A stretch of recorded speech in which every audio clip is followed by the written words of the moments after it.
ਸਵਾਗਤ ਹੈ। ਅੱਜ ਦਾ ਸਾਡਾ ਜਿਹੜਾ ਵਿਸ਼ੇਸ਼ ਪ੍ਰੋਗਰਾਮ ਟਰੱਕਿੰਗ ਦੇ ਨਾਲ ਸੰਬੰਧਿਤ ਜਿਹੜਾ ਹੁੰਦਾ ਹੈ, ਅਤੇ ਮੇਰੇ ਨਾਲ ਪ੍ਰੋਗਰਾਮ ਦੇ ਵਿੱਚ ਜਿਹੜਾ ਜੁੜ ਚੁੱਕੇ ਨੇ ਹਰਜੋਤ ਸਿੰਘ ਖਾਲਸਾ ਜੀ। ਸਵਾਗਤ ਹੈ, ਸਤਿ ਸ਼੍ਰੀ ਅਕਾਲ ਜੀ। ਸਤਿ ਸ਼੍ਰੀ ਅਕਾਲ ਜੀ, ਧੰਨਵਾਦ ਜੀ ਆਇਆਂ ਨੂੰ। ਪੰਜਾਬੀ ਰੇਡੀਓ USA ਦੇ ਜਿੰਨੇ ਵੀ ਸਰੋਤੇ ਸਾਡੇ ਸਾਰੇ ਹੀ AM ਸਟੇਸ਼ਨ FM ਸਟੇਸ਼ਨ ਘਰਾਂ ਦੇ ਵਿੱਚ ਰੇਡੀਓ ਸੈਟਸ 'ਤੇ ਜਿੰਨੇ ਵੀ ਸੁਣ ਰਹੇ ਹੋ, ਆਈਫੋਨ ਐਂਡਰਾਇਡ ਐਪਸ ਰਾਹੀਂ ਫੇਸਬੁੱਕ 'ਤੇ ਲਾਈਵ ਦੇਖ ਰਹੇ ਹੋ, ਸੁਣ ਰਹੇ ਹੋ, ਸਾਰਿਆਂ ਨੂੰ ਜੀ ਆਇਆਂ ਨੂੰ ਅਤੇ ਬਹੁਤ ਹੀ ਪਿਆਰ ਅਤੇ ਸਤਿਕਾਰ ਭਰੀ ਸਤਿ ਸ਼੍ਰੀ ਅਕਾਲ ਸਰੋਤਿਓ। ਅੱਜ ਨਵੰਬਰ ਦੀ 14 ਤਰੀਕ ਆ ਅਤੇ ਦਿਨ ਜਿਹੜਾ ਆ ਉਹ ਵੀਰਵਾਰ ਆ ਜੀ। ਅਤੇ ਅੱਜ ਦਾ ਜਿਹੜਾ ਆਪਣਾ ਵਿਸ਼ੇਸ਼ ਪ੍ਰੋਗਰਾਮ ਟਰੱਕਿੰਗ ਨਾਲ ਸੰਬੰਧਿਤ ਜਿਹੜੀਆਂ ਖਬਰਾਂ ਆ ਉਹ ਲੈ ਕੇ ਆਪਾਂ ਹਾਜ਼ਰ ਹੁੰਦੇ ਹਾਂ, ਅਤੇ ਆਪਣੇ ਨਾਲ ਟਰੱਕਿੰਗ ਦੇ ਨਾਲ ਸੰਬੰਧਿਤ ਗੱਲਬਾਤ ਕਰਨ ਦੇ ਲਈ ਜੁੜਦੇ ਨੇ ਰਮਨ ਸਿੰਘ ਜੀ। ਰਮਨ ਜੀ, ਜੀ ਆਇਆਂ ਨੂੰ ਸਵਾਗਤ ਹੈ, ਸਤਿ ਸ਼੍ਰੀ ਅਕਾਲ ਜੀ।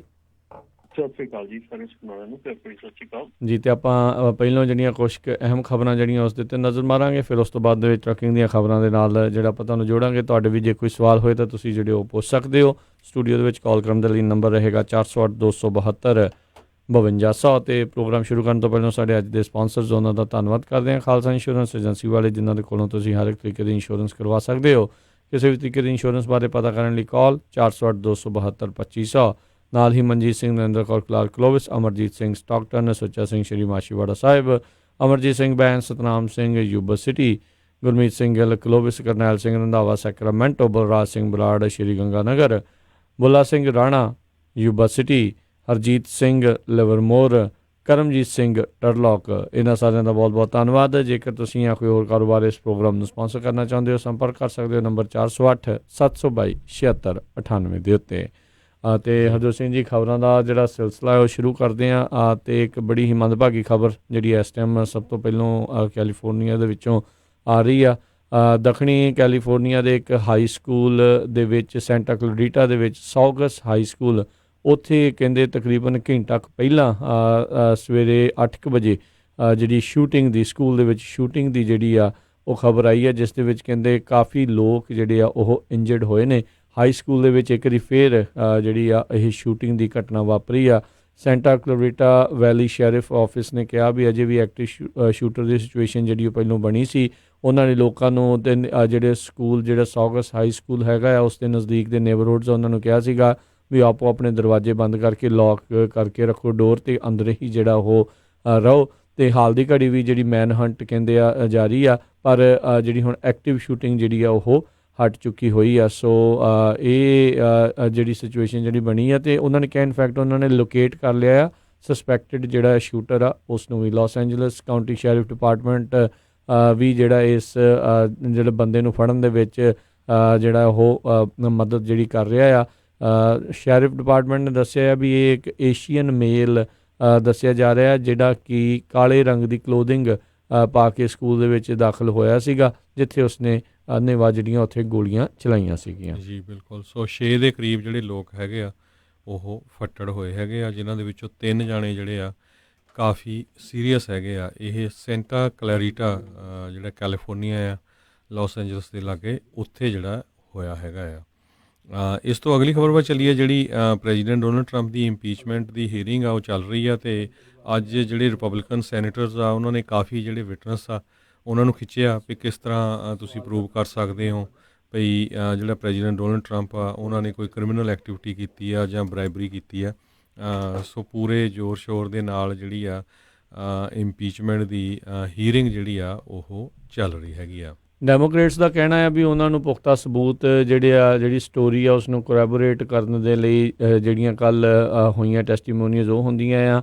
ਰਿਪਬਲਿਕਨਸ ਜਿਹੜੇ ਉਹ ਕਹਿ ਰਹੇ ਆ ਵੀ ਇਹ ਡਿਊ ਪ੍ਰੋਸੈਸ ਨਹੀਂ ਆ। ਅਤੇ ਜਿਹੜੇ ਲਿੰਡਸੀ ਗ੍ਰਾਹਮ ਆ ਰਿਪਬਲਿਕਨ ਪਾਰਟੀ ਦੇ ਜਿਹੜੇ ਸੈਨੇਟਰ, ਉਹਨਾਂ ਨੇ ਕਿਹਾ ਵੀ ਅਸੀਂ ਹੀਅਰਸੇ ਦੇ ਉੱਤੇ ਕਿਸੇ ਵੀ ਤਰੀਕੇ ਦੇ ਰੈਜ਼ੋਲੂਸ਼ਨ ਦੇ ਉੱਤੇ ਵੋਟ ਜਿਹੜੀ ਆ ਉਹ ਨਹੀਂ ਪਾਵਾਂਗੇ। ਕਹਿੰਦੇ ਵੀ ਜਿਹੜਾ ਬੰਦਾ ਜਿਸ ਨੇ ਇਹ ਆਖਿਆ ਆ ਉਹ ਉਸ ਫੋਨ ਕਾਲ ਦੇ ਵਿੱਚ ਨਹੀਂ ਸੀਗਾ, ਉਸ ਨੇ ਕਿਸੇ ਦੇ ਥਰੂ ਜਿਹੜੀ ਉਹ ਗੱਲ ਸੁਣੀ ਆ। ਅਤੇ ਕਹਿੰਦੇ ਵੀ ਨਾਲ ਜਿਸ ਬੰਦੇ ਨੇ ਇਹ ਕੀਤਾ ਆ, ਜਿਸ ਬੰਦੇ ਨੇ ਕੀਤਾ ਆ, ਇਹ ਵਿਸਲ ਬਲੋ ਕੀਤੀ ਆ, ਅਤੇ ਰਾਸ਼ਟਰਪਤੀ ਟਰੰਪ ਨੂੰ ਅਧਿਕਾਰ ਬਣਦਾ ਆ, ਹੱਕ ਬਣਦਾ ਆ ਵੀ ਉਸ ਨੂੰ ਸਿੱਧਾ ਜਿਹੜਾ ਉਹ ਫੇਸ ਕਰਨ, ਤਾਂ ਜੋ ਜਿਹੜੇ ਇਹ ਗੱਲਾਂ ਦਾ ਜਿਹੜਾ ਖੁਲਾਸਾ ਇਸ ਦੇ ਵਿੱਚ ਹੋ ਸਕੇ। ਪਰ ਇਹ ਬੜੀ ਹੀ ਜਿਹੜੀ ਇਸ ਟਾਈਮ ਅਹਿਮ ਜਿਹੜੀ ਸਮੱਸਿਆ ਉਹ ਬਣੀ ਆ ਵੀ ਪਹਿਲੋਂ ਜਿਹੜੀਆਂ ਗੱਲਾਂ ਦੇ ਵਿੱਚ ਕੁਇਡ ਪ੍ਰੋ ਕੋ ਦੀਆਂ ਗੱਲਾਂ ਆਈਆਂ ਆ, ਜਿਸ ਦੇ ਕਰਕੇ ਡੈਮੋਕ੍ਰੇਟਸ ਨੇ ਸਾਰਾ ਇੰਪੀਚਮੈਂਟ ਵਾਲਾ ਜਿਹੜਾ ਮਸਲਾ ਹੈ ਪੂਰਾ ਚੱਕਿਆ ਹੋਇਆ ਆ।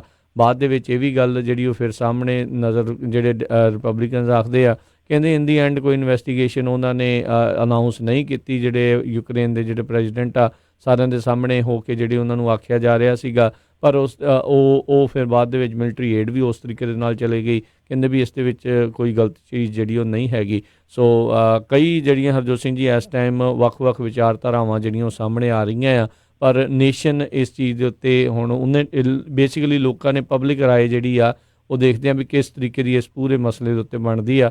ਆਪਾਂ ਦੇਖ ਰਹੇ ਹਾਂ ਵੀ ਪਿਛਲੇ ਕਈ ਸਮੇਂ ਦੇ ਵਿੱਚ ਪਿਛਲੇ ਥੋੜ੍ਹੇ ਚਿਰ ਦੇ ਵਿੱਚ ਜਿਹੜਾ ਇੰਡੀਪੈਂਡੈਂਟ ਵੋਟਰ ਆ ਉਹ ਇੰਪੀਚਮੈਂਟ ਦੇ ਹੱਕ ਦੇ ਵੱਲ ਨੂੰ ਜਿਹੜਾ ਆ ਉਹ ਥੋੜ੍ਹਾ ਜਿਹਾ ਝੁਕ ਰਿਹਾ ਆ। ਸੋ ਲੈਟਸ ਸੀ ਆਉਣ ਵਾਲੇ ਸਮੇਂ ਦੇ ਵਿੱਚ ਕੀ ਬਣਦਾ ਹੈ। ਹੁਣ ਜਿਹੜੇ ਅੰਬੈਸਡਰ ਸੌਂਡਲੈਂਡ ਸੀਗੇ ਉਹਨਾਂ ਦੀ ਵੀ ਜਲਦ ਹੀ ਕਹਿੰਦੇ ਆ ਪਬਲਿਕ ਹੀਅਰਿੰਗ ਆ ਉਹ ਹੋਣ ਜਾ ਰਹੀ ਆ। ਵੱਖ-ਵੱਖ ਹੋਰ ਲੋਕਾਂ ਦੀ ਜਿਹੜੀ ਪਬਲਿਕ ਹੀਅਰਿੰਗ ਆ ਉਹ ਹੋਵੇਗੀ ਅਤੇ ਉੱਥੋਂ ਲੋਕ ਭਾਪਣਗੇ ਵੀ ਇਸ ਦੇ ਵਿੱਚ ਕਿਹੜੇ ਵਾਲੇ ਪਾਸੇ ਨੂੰ ਉਹਨਾਂ ਦਾ ਵਿਚਾਰ ਜਿਹੜਾ ਉਹ ਮਿਲਦਾ ਹੈਗਾ ਆ। ਜੀ, ਅਗਲੀ ਖਬਰ ਵੱਲ ਚੱਲੀਏ। ਜਿਹੜੇ ਵਾਈਟ ਹਾਊਸ ਦੇ ਐਡਵਾਈਜ਼ਰ ਹੈਗੇ ਸਟੀਫਨ ਮਿਲਰ, ਉਹ ਵੀ ਕੰਟਰੋਵਰਸੀ 'ਚ ਅੱਜ ਕੱਲ੍ਹ ਆਏ ਹੋਏ ਆ। ਉਹਨਾਂ ਦੀਆਂ ਕੁਛ ਈਮੇਲ ਜਿਹੜੀਆਂ ਆ ਉਹ ਰਿਲੀਜ਼ ਹੋਈਆਂ, ਜਿਹੜੀਆਂ 4-5 ਸਾਲ ਪਹਿਲਾਂ ਦੀਆਂ ਆ, ਜਿਹਦੇ ਵਿੱਚ ਉਹ ਵਾਈਟ ਨੈਸ਼ਨਲਿਸਟ ਜਿਹੜਾ ਏਜੰਡਾ ਆ ਉਹ ਪ੍ਰਮੋਟ ਕਰਨ ਦੀ ਗੱਲ ਕਰਦੇ ਸੀ। ਉਸ ਟਾਈਮ 'ਤੇ ਉਹ ਇੱਕ ਕਾਂਗਰਸਮੈਨ ਦੇ ਨਾਲ ਕੰਮ ਕਰਦੇ ਜੈਫ ਸੈਸ਼ਨ ਦੇ ਨਾਲ। ਜੀ। ਸੋ ਅੱਜ ਕੱਲ੍ਹ ਉਹ ਪ੍ਰੈਜ਼ੀਡੈਂਟ ਡੋਨਲਡ ਟਰੰਪ ਦੇ ਐਡਵਾਈਜ਼ਰ ਆ ਅਤੇ ਇਮੀਗ੍ਰੇਸ਼ਨ ਮੁੱਦੇ ਦੇ ਉੱਤੇ ਕਾਫੀ ਜਿਹੜੀ ਆਪਣੀ ਇਨਪੁਟ ਦਿੰਦੇ ਆ।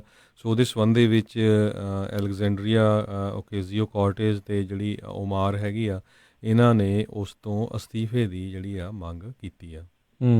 ਜੀ ਅਤੇ ਬਿਲਕੁਲ ਉਹ ਮੰਗ ਕਹਿੰਦੇ ਇਸ ਲਈ ਕਰ ਰਹੇ ਵੀ ਕਿਉਂਕਿ ਇਮੀਗ੍ਰੇਸ਼ਨ ਦੇ ਵਿੱਚ ਇਹਨਾਂ ਦੀ ਕਾਫੀ ਜ਼ਿਆਦਾ ਜਿਹੜੀ ਗੱਲ ਜਿਹੜੀ ਸੁਣੀ ਜਾਂਦੀ, ਬੇਸਿਕਲੀ ਪੋਲਿਸੀ ਇਮੀਗ੍ਰੇਸ਼ਨ ਦੀ ਇਹਨਾਂ ਦੇ ਕਹਿਣ ਦੇ ਉੱਤੇ ਜਿਹੜੀ ਉਹ ਹੈਗੀ ਆ। ਅਤੇ ਕਹਿੰਦੇ ਵੀ ਬਹੁਤ ਸਾਰੀਆਂ ਜਿਹੜੀਆਂ ਈਮੇਲਸ ਇਹਨਾਂ ਦੀਆਂ ਜਿਹੜੀਆਂ ਆਈਆਂ ਆ ਅਤੇ ਉਸ ਦੇ ਵਿੱਚ ਇਹੀ ਚੀਜ਼ ਜਿਹੜੀ ਸਾਹਮਣੇ ਆਉਂਦੀ ਆ ਵੀ ਉਹ ਇਮੀਗਰੈਂਟਸ ਦੇ ਕਾਫੀ ਜਿਹੜੇ ਖਿਲਾਫ ਉਹਨਾਂ ਦੇ ਵਿਚਾਰ ਹੈਗੇ ਆ। ਅਤੇ ਜਿਹੜੀ ਇੱਕ ਜਿਹੜੀ ਕਹਿ ਲਓ ਵੀ ਇਹ ਵੀ ਹੈਗੀ ਕੌਨਸਪੀਰੇਸੀ ਥਿਊਰੀ ਵੀ ਜਿੰਨੇ ਵੀ ਹੋਰ ਮੂਲ ਦੇ ਲੋਕ ਨੇ ਉਹ ਜਿਹੜੇ ਵਾਈਟ ਲੋਕਾਂ ਨੂੰ ਜਿਹੜਾ ਉਹ ਇੱਕ ਹਿਸਾਬ ਦੇ ਨਾਲ ਦੁਨੀਆ ਤੋਂ ਘਟਾ ਦੇਣਾ ਚਾਹੁੰਦੇ ਆ ਜਾਂ ਖ਼ਤਮ ਜਿਹੜਾ ਉਹ ਕਰਨਾ ਚਾਹੁੰਦੇ ਨੇ।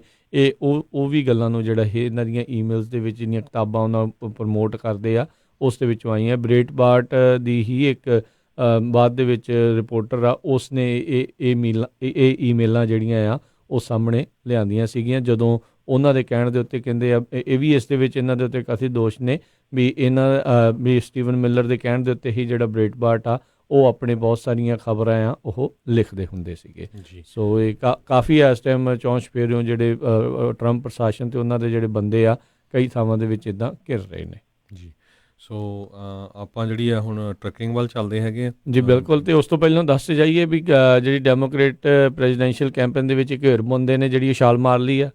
ਡਿਵਾਲ ਪੈਟਰਿਕ ਨਾਂ ਦਾ ਜਿਹੜਾ ਬੰਦਾ ਉਹਨਾਂ ਨੇ ਆਪਣੇ ਜਿਹੜਾ 2020 ਪ੍ਰੈਜ਼ੀਡੈਂਸ਼ੀਅਲ ਕੈਂਪੇਨ ਆ ਉਸ ਨੂੰ ਅੱਜ ਜਿਹੜਾ ਉਹ ਸ਼ੁਰੂਆਤ ਕੀਤੀ ਹੈ। ਮੈਸੇਚਿਊਸਟ ਦੇ ਸਾਬਕਾ ਜਿਹੜੇ ਗਵਰਨਰ ਵੀ ਜਿਹੜੇ ਉਹ ਰਹਿ ਚੁੱਕੇ ਨੇ ਆਲਰੇਡੀ, ਜਿਹੜਾ ਭਰਿਆ ਪਿਆ ਇਹ ਮੈਦਾਨ ਉਸ ਦੇ ਵਿੱਚ ਇੱਕ ਹੋਰ ਬੰਦਾ ਜਿਹੜਾ ਸ਼ਾਮਲ ਹੋ ਚੁੱਕਾ ਆ।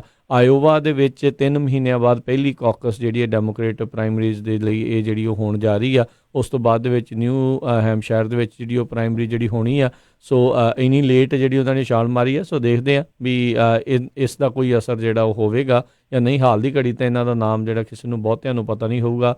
ਹਾਂ, ਉੱਥੇ ਦੇ ਲੋਕਲ ਲੋਕ ਤਾਂ ਜਿਹੜੇ ਜ਼ਰੂਰ ਉਹਨਾਂ ਨੂੰ ਜਾਣਦੇ ਹੋਣਗੇ, ਪਰ ਨੇਸ਼ਨ ਵਾਈਡ ਕੋਈ ਅਟਰੈਕਸ਼ਨ ਜਿਹੜੀ ਹਾਸਲ ਕਰ ਸਕਣਗੇ, ਇਹ ਇੱਕ ਕਾਫੀ ਵੱਡਾ ਜਿਹੜਾ ਸਵਾਲ ਆ। ਅਤੇ ਹਰਜੋਤ ਸਿੰਘ ਜੀ ਖਬਰਾਂ ਇਹ ਵੀ ਕਈ ਥਾਵਾਂ ਤੋਂ ਮਿਲ ਰਹੀਆਂ ਸੀਗੀਆਂ ਵੀ ਕਲਿੰਟਨ ਦਾ ਨਾਮ ਹੀ ਫਿਰ ਦੁਬਾਰਾ ਜਿਹੜਾ ਚਰਚਾ ਦੇ ਵਿੱਚ ਆ ਰਿਹਾ ਆ। ਅਤੇ ਜੇ ਡੈਮੋਕ੍ਰੇਟ ਹਿਲਰੀ ਕਲਿੰਟਨ ਨੂੰ ਦੁਬਾਰਾ ਰਨ ਕਰਨ ਦੇਣਗੇ ਤਾਂ ਫਿਰ ਉਹਨਾਂ ਦੇ ਲਈ ਆਪਣੇ ਪੈਰ 'ਤੇ ਕੁਹਾੜਾ ਕਿ ਕੁਹਾੜੇ ਦੇ ਵਿੱਚ ਆਪ ਛਾਲ ਮਾਰਨ ਵਾਲੀ ਜਿਹੜੀ ਗੱਲ ਆ ਉਹ ਰਹੇਗੀ। ਜੀ, ਸੋ ਟਰੱਕਿੰਗ ਵੱਲ ਆਈਏ ਰਮਨ ਜੀ। ਸਭ ਤੋਂ ਪਹਿਲੀ ਖਬਰ ਆ ਰਹੀ ਆ ਵੀ AV5 ਨੂੰ ਲੈ ਕੇ ਕੈਲੀਫੋਰਨੀਆ ਟਰੱਕਿੰਗ ਐਸੋਸੀਏਸ਼ਨ ਅਤੇ 2 ਇੰਡੀਪੈਂਡੈਂਟ ਟਰੱਕ ਓਪਰੇਟਰਸ ਜਿਹੜੇ ਆ ਉਹ ਇੱਕ ਵਾਰੀ ਫਿਰ ਸੂਹ ਕਰਨ ਜਾ ਰਹੇ ਆ ਵੀ ਜਿਹੜਾ ਕੈਲੀਫੋਰਨੀਆ ਦਾ ਲਾਅ ਹੈਗਾ ਆ ਇਹ ਫੈਡਰਲ ਨੂੰ ਓਵਰਸੀਡ ਨਹੀਂ ਕਰ ਸਕਦਾ ਹੈਗਾ। ਸੋ ਉਹਦੇ ਬਾਰੇ ਥੋੜ੍ਹਾ ਜਿਹਾ ਡਿਟੇਲਸ ਦੱਸੋ, ਕਿਉਂਕਿ ਕਾਫੀ ਪਿਛਲੇ ਹਫਤੇ ਦੇ ਵਿੱਚ ਵੀ ਜਿਹੜੇ ਆ ਬੇ ਏਰੀਏ 'ਚ ਵੀ ਹੋਰ ਸੈਕਰਾਮੈਂਟੋ 'ਚ ਵੀ ਜਿਹੜੇ ਟਰੱਕਰਸ ਆ ਉਹਨਾਂ ਵੱਲੋਂ ਪ੍ਰੋਟੈਸਟ ਹੋਏ ਸੀ। ਬਿਲਕੁਲ ਜੀ, ਜਿਹੜਾ ਇਹ ਲਾਸੂਟ ਰੀਫਾਈਲ ਕੀਤਾ ਗਿਆ, ਲਾਸੂਟ ਪਹਿਲਾਂ ਦਾ ਹੀ ਫਾਈਲ ਹੋਇਆ ਲਾਸੂਟ ਹੈਗਾ। ਇਹ ਲਾਸੂਟ ਜਿਹੜਾ ਸੀਗਾ ਇਹ ਆਲਮੋਸਟ ਇਸ ਸਾਲ ਦੇ ਸ਼ੁਰੂ 'ਚ ਫਾਈਲ ਕੀਤਾ ਗਿਆ ਸੀਗਾ। ਇਹਦੇ ਨਾਲ ਵੈਸਟਰਨ ਸਟੇਟ ਟਰੱਕਿੰਗ ਐਸੋਸੀਏਸ਼ਨ ਨੇ ਵੀ ਲਾਸੂਟ ਫਾਈਲ ਕੀਤਾ ਸੀ, ਜਿਨ੍ਹਾਂ ਦਾ ਲਾਸੂਟ ਜਿਹੜਾ ਆ ਉਹ ਗਵਰਨਮੈਂਟ ਨੇ ਔਰ ਜੱਜਸ ਨੇ ਥਰੋ ਆਊਟ ਕਰਤਾ ਸੀਗਾ, ਉਹਨੂੰ ਮੰਨਿਆ ਨਹੀਂ ਸੀਗਾ ਜਾਂ ਉਹਨੂੰ ਨਹੀਂ ਸੀ ਸੁਣਿਆ। ਸੋ ਉਸ ਸਮੇਂ ਦੇ ਉੱਤੇ ਜਿਹੜਾ ਇਹ ਪ੍ਰੋਬਲਮ ਜਿਹੜੀ ਸੀਗੀ ਇਹਨਾਂ ਕੈਲੀਫੋਰਨੀਆ ਟਰੱਕਿੰਗ ਐਸੋਸੀਏਸ਼ਨ ਜਿਹੜੀ ਹੈਗੀ ਆ ਉਹਨਾਂ ਦੀ ਵੀ ਇਹ ਇਸ਼ੂ ਸੀਗਾ ਕਿ ਜੇ ਉਹ ਲਾਸੂਟ ਬਾਹਰ ਸੁੱਟਿਆ ਗਿਆ ਤੇ ਇਹ ਵੀ ਜਿਹੜਾ ਲਾਸੂਟ ਹੈ ਇੱਥੇ ਵੀ ਕੁਛ ਆਦੇ ਚਾਂਸ ਨਹੀਂ ਸੀ ਲੱਗਦੇ। ਸੋ ਹੁਣ ਉਹਨੂੰ ਲਾਸੂਟ ਨੂੰ ਅਮੈਂਡ ਕੀਤਾ ਗਿਆ, ਉਹਦੀ ਅਮੈਂਡਮੈਂਟ ਕੀਤੀ ਗਈ ਹੈ ਕਿ ਉਸ ਜਿਹੜਾ ਇਹ ਕੇਸ ਚੱਲਦਾ ਪਿਆ ਇਸ ਵੇਲੇ ਕੋਰਟ ਦੇ ਵਿੱਚ ਜਿਹੜਾ ਇਸ AB5 ਦੇ ਖਿਲਾਫ। ਸੋ ਇਸ ਜਿਹੜੀ ਅਮੈਂਡਮੈਂਟ ਹੈ ਇਹਦੇ ਵਿੱਚ ਇਹ ਕਿਹਾ ਗਿਆ ਕਿ ਇਸ ਕਾਨੂੰਨ ਨੂੰ ਰੋਕਿਆ ਜਾਵੇ ਜਿੰਨੀ ਦੇਰ ਤੱਕ ਇਹ ਲਿਟੀਗੇਸ਼ਨ ਚੱਲ ਰਹੀ ਹੈ, ਇਹ ਕੋਰਟ 'ਚ ਲਾਸੂਟ ਚੱਲ ਰਿਹਾ ਜੀ, ਉਨੀ ਦੇਰ ਤੱਕ ਇਹਨੂੰ ਰੋਕਿਆ ਜਾਵੇ। ਸੋ ਇਹ ਬੇਸਿਕਲੀ ਜਿਹੜਾ ਹੈਗਾ ਕਿ ਜਿੰਨੀ ਦੇਰ ਤੱਕ ਇਹਨੂੰ ਜੇ ਰੋਕਿਆ ਜਾ ਸਕਦਾ, ਜਿਵੇਂ ਕਿ ਇਹਦੇ ਵਿੱਚ ਅਸੀਂ ਵੀ ਜਿਹੜੀਆਂ ਇਸ ਵੇਲੇ ਹੈਗੀਆਂ ਨਾਪਟਾ ਵੱਲੋਂ ਵੀ ਮੀਟਿੰਗ ਕਰ ਰਹੇ ਹੈਗੇ, ਇੱਕ ਆਪਣੀ ਮੀਟਿੰਗ ਮੰਡੇ ਨੂੰ ਸ਼ਾਮ ਨੂੰ ਹੈਗੀ ਹੈ ਪ੍ਰਿਜ਼ਨੋ ਦੇ ਵਿੱਚ ਜੀ। ਸੋ ਜਿਹੜੀ ਇਸ ਵੇਲੇ ਕਹਿ ਲਓ ਜੀ ਆਪਣੀ ਲੈਜਿਸਲੇਸ਼ਨ ਹੈਗੀ ਆ ਉਹਦੇ ਵੱਲੋਂ ਇਹ ਸੰਕੇਤ ਦਿੱਤੇ ਜਾ ਰਹੇ ਆ ਕਿ ਸਾਡੇ ਲਈ ਤੁਸੀਂ ਕੀ ਕਰਨਾ ਚਾਹੁੰਦੇ ਆ, ਜੇ ਟਰੱਕਿੰਗ ਇੰਡਸਟਰੀ ਵਾਲੇ ਕੀ ਗੱਲਬਾਤ ਕਰਨੀ ਚਾਹੁੰਦੇ ਆ ਜਾਂ ਕਿੱਦਾਂ ਦੀ ਗੱਲਬਾਤ ਦੇ ਬਾਰੇ ਦੇ ਵਿੱਚ ਗੱਲ ਚਾਹੁੰਦੇ ਆ, ਕੀ ਉਹਦੇ ਵਿੱਚ ਚੇਂਜਸ ਚਾਹੁੰਦੇ ਆ। ਸੋ ਇਹ ਜਿਹੜਾ ਇੱਕ ਸਿਗਨੀਫਿਕੈਂਟ ਹੈਗਾ ਇੱਕ ਸਿਗਨਲ। ਸੋ ਆਪਣੀ ਕਮਿਊਨਿਟੀ ਦੇ ਮੇਰੇ ਖਿਆਲ ਦੇ ਵਿੱਚ ਆਪਣੀ ਕਮਿਊਨਿਟੀ ਦੇ ਹੱਥ ਦੇ ਵਿੱਚ ਔਰ ਦਮ 'ਚ ਹੈਗਾ ਕਿ ਇਹੋ ਜਿਹੀਆਂ ਚੀਜ਼ਾਂ ਜਿਹੜੀਆਂ ਇਹਨਾਂ ਨੂੰ ਉਹ ਠੀਕ ਕਰ ਸਕਦੇ ਆ, ਪਰ ਜੇ ਇਕੱਠੇ ਹੋਣ ਤੇ ਅਸੀਂ ਉਹੀ ਹੁਣ ਕੋਸ਼ਿਸ਼ ਕਰ ਰਹੇ ਹਾਂ ਕਿ ਸਾਰੇ ਜਣੇ ਜਿਹੜੇ ਇਕੱਠੇ ਹੋ ਕੇ ਤੇ ਇਹਦੇ ਮਾਮਲੇ ਦੇ ਵਿੱਚ ਅੱਗੇ ਜਿਹੜਾ ਵਰਡਿੰਗ ਹੈਗੀ ਆ ਉਹ ਰੱਖੀ ਜਾਵੇ। ਸੋ ਕੀ ਉਹਦੇ ਵਿੱਚ ਕਾਰਵ ਆਊਟ, ਕਿਉਂਕਿ ਇਹ ਲਾਅ ਤਾਂ ਨਹੀਂ, ਇਹ ਲਾਅ ਅਮੈਂਡ ਹੋ ਸਕਦਾ, ਇਹਦੇ ਵਿੱਚ ਕਾਰਵ ਆਊਟ ਹੋ ਸਕਦਾ ਥੋੜੀ ਜਿਹੀ ਜਿਹੜੀ ਆ ਕਿ ਬਿਜ਼ਨਸ ਟੂ ਬਿਜ਼ਨਸ ਜਿਹੜੀ ਐਗਜ਼ੈਂਪਸ਼ਨ ਹੈਗੀ ਆ ਉਹਦੇ ਵਿੱਚ ਵਰਡਿੰਗ ਚੇਂਜ ਹੋ ਸਕਦੀ ਹੈ। ਪਰ ਜੇ ਆਪਾਂ ਇਹਨੂੰ ਕਈ ਵਾਰੀ ਲਾਅ ਪੂਰੀ ਤਰ੍ਹਾਂ ਨਾਲ ਡਿਮੋਲਿਸ਼ ਜਾਂ ਕੁਛ ਏਦਾਂ ਦਾ ਕੋਈ ਨਹੀਂ ਲੱਗਦਾ, ਕੁਛ ਨਹੀਂ ਹੋ ਸਕਦਾ। ਪਰ ਇਹ ਆ ਵੀ ਇਹਦੇ ਵਿੱਚ ਜਿਹੜੀਆਂ ਐਗਜ਼ੈਂਪਸ਼ਨ ਹੈਗੀ ਆ ਉਹਦੇ ਵਿੱਚ ਥੋੜੀ ਬਹੁਤ ਚੇਂਜ ਜਾਂ ਉਹਦੀ ਵਰਡਿੰਗ ਦੇ ਵਿੱਚ ਚੇਂਜ ਲਿਆਂਦੀ ਜਾ ਸਕਦੀ ਹੈ। ਜੀ ਜੀ ਬਿਲਕੁਲ, ਪਰ ਕਾਫੀ ਅਹਿਮ ਜਿਹੜੀਆਂ ਇਹ ਚੀਜ਼ਾਂ ਜਿਹੜੀਆਂ ਹੈਗੀਆਂ। ਸੋ ਲੈਟਸ ਸੀ ਵੀ ਆਉਣ ਵਾਲੇ ਸਮੇਂ ਦੇ ਵਿੱਚ ਇਸ ਦੇ ਉੱਤੇ ਕੀ ਬਣਦਾ ਆ। ਅਤੇ ਨਾਲ ਹੀ ਜਿਹੜੇ ਸਰੋਤੇ, ਜੇ ਤੁਹਾਡਾ ਕੋਈ ਸਵਾਲ ਹੈਗਾ ਤੁਸੀਂ ਹੁਣ ਪੁੱਛਣਾ ਚਾਹੁੰਦੇ ਹੋ ਤਾਂ ਕਾਲ ਕਰ ਸਕਦੇ ਹੋ ਸਟੂਡੀਓ ਦੇ ਵਿੱਚ। ਨੰਬਰ ਹੈ 408 272 5200 408 272 5200। ਅਤੇ ਆਪਣੇ ਨਾਲ ਰਮਨ ਜੀ ਹਰਜੋਤ ਜੀ ਕਾਲਰ ਜੁੜੇ ਨੇ, ਨਿਰਮਲ ਗਿੱਲ ਜੀ। ਸਤਿ ਸ਼੍ਰੀ ਅਕਾਲ ਜੀ। ਸਤਿ ਸ਼੍ਰੀ ਅਕਾਲ। ਸਤਿ ਸ਼੍ਰੀ ਅਕਾਲ। ਹਾਂਜੀ ਨਿਰਮਲ ਜੀ, ਕੀ ਸਵਾਲ ਹੈ ਤੁਹਾਡਾ? ਸਤਿ ਸ਼੍ਰੀ ਅਕਾਲ। ਮੇਰਾ ਰਮਨ ਜੀ ਨੂੰ ਸਵਾਲ ਇਹ ਸੀਗਾ ਵੀ ਹੋ ਸਕਦਾ ਇਹਨਾਂ ਨੇ ਡਿਟੇਲ ਨਾਲ ਪੜ੍ਹਿਆ ਹੋਵੇ ਸਾਰਾ, ਤੇ ਖਾਲਸਾ ਜੀ ਨੇ ਕਹਿੰਦਾ ਵੀ ਇਹ ਸਵਾਲ ਹੀ ਸੀ ਇਹਦਾ। ਤੇ ਸਵਾਲ ਮੇਰਾ ਇਹ ਆ ਵੀ ਜਿਹਦਾ ਇੱਕ ਕੰਪਨੀ ਦੇ ਵਿੱਚ ਡਰਾਈਵਰ ਵੀ ਨੇ ਤੇ ਓਨਰ ਆਪਰੇਟਰ ਵੀ ਨੇ। ਇੱਕ ਕੰਪਨੀ ਦੇ ਵਿੱਚ ਉਹ ਆਪਦੇ ਡਰਾਈਵਰ ਨੂੰ ਉਹ W2 ਦੇ ਰਹੇ ਨੇ, ਟਰੱਕ ਨੇ ਲੱਖ 2 ਲੱਖ ਜੋ ਵੀ ਰੈਵਨਿਊ ਕੀਤਾ, ਨੋ ਮੈਟਰ ਵੀ ਕਿੰਨੀ ਅਮਾਊਂਟ ਆ ਟੋਟਲ ਉਹ, ਪਰ ਉਹ W2 ਤਾਂ ਡਰਾਈਵਰ ਨੂੰ ਆਪਦਾ 40-45 ਹਜ਼ਾਰ ਤੇ ਦੇ ਰਹੇ ਆ ਨਾ। ਜਿਹੜਾ ਓਨਰ ਆਪਰੇਟਰ ਹੈ, ਓਨਰ ਆਪਰੇਟਰ ਨੂੰ W2 ਕਿਸ ਅਮਾਊਂਟ ਦਾ ਦੇਣਗੇ ਉਹ? ਇਹੋ ਹੀ ਜਿਹੜੀ ਸਿਚੁਏਸ਼ਨ ਹੈਗੀ ਨਾ, ਕਿਉਂਕਿ ਡਰਾਈਵਰ ਨੂੰ ਏਦਾਂ ਨਹੀਂ, ਜਿੱਦਾਂ ਤੁਸੀਂ ਜਿਹੜੀ ਸੈਟਅਪ ਤੁਸੀਂ ਕਹਿ ਰਹੇ ਹੈਗੇ ਡਰਾਈਵਰ ਨੂੰ ਉਹ 2 ਲੱਖ ਦੀ ਗ੍ਰੋਸ ਕੀਤੀ ਤੇ ਉਹ 40,000 ਦਾ 45,000 ਦਾ ਦੇ ਰਹੇ ਆ W2, ਉਹ ਰੋਂਗ ਹੈਗਾ।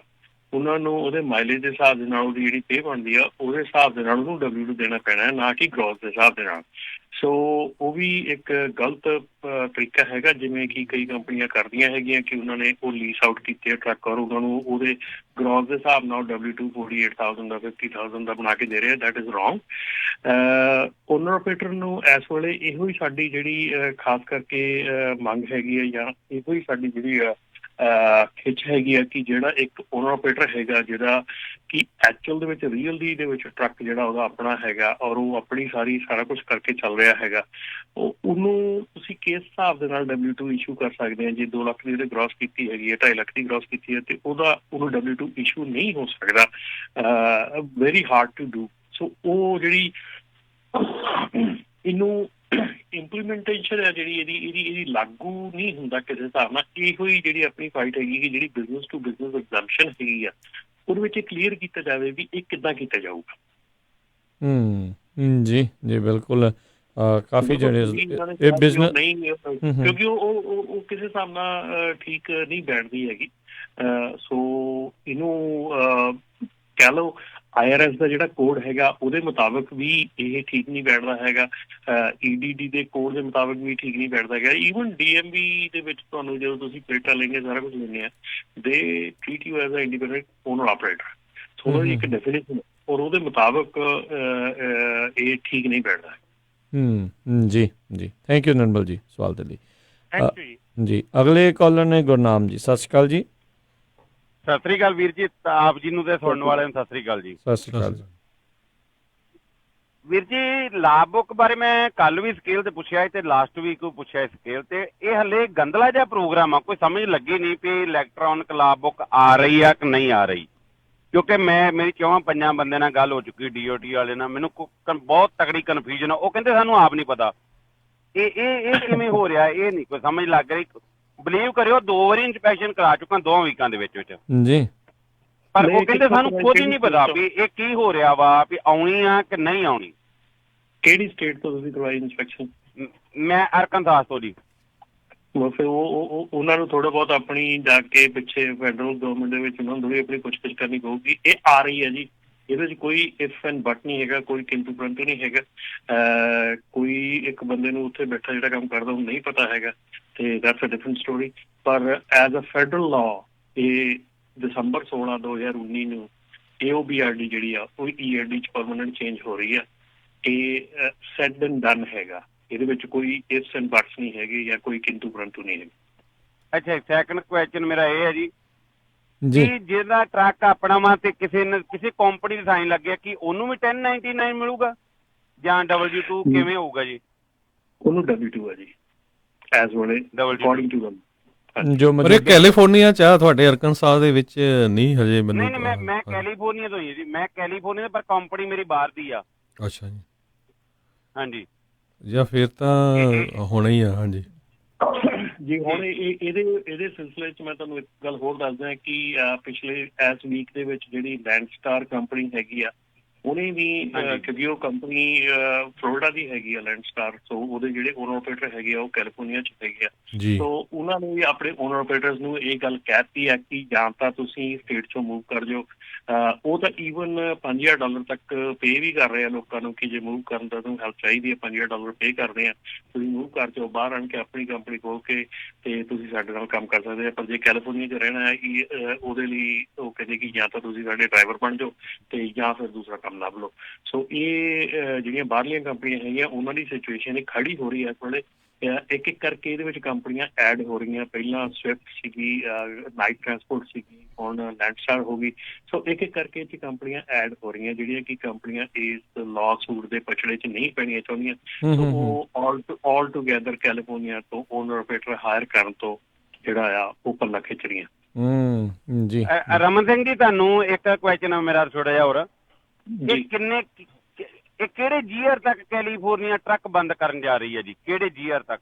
ਕਿਉਂਕਿ ਮੈਂ ਲੈਂਡਸਟਾਰ 'ਚ ਦੋਹਰੇ ਹਾਇਰ ਹੋਣ ਵਾਸਤੇ ਐਪਲੀਕੇਸ਼ਨ ਪਾਈ ਤੇ ਉਹਨਾਂ ਕਿਹਾ ਵੀ ਤੇਰਾ ਟਰੱਕ 2011 ਨੈਕਸਟ ਈਅਰ ਬੰਦ ਵਾ ਜਨਵਰੀ 'ਚ। ਇਹ ਵਾਕਿਆ ਰਾਈਟ ਆ? ਡੈਪ ਵਾਲੇ ਟਰੱਕ?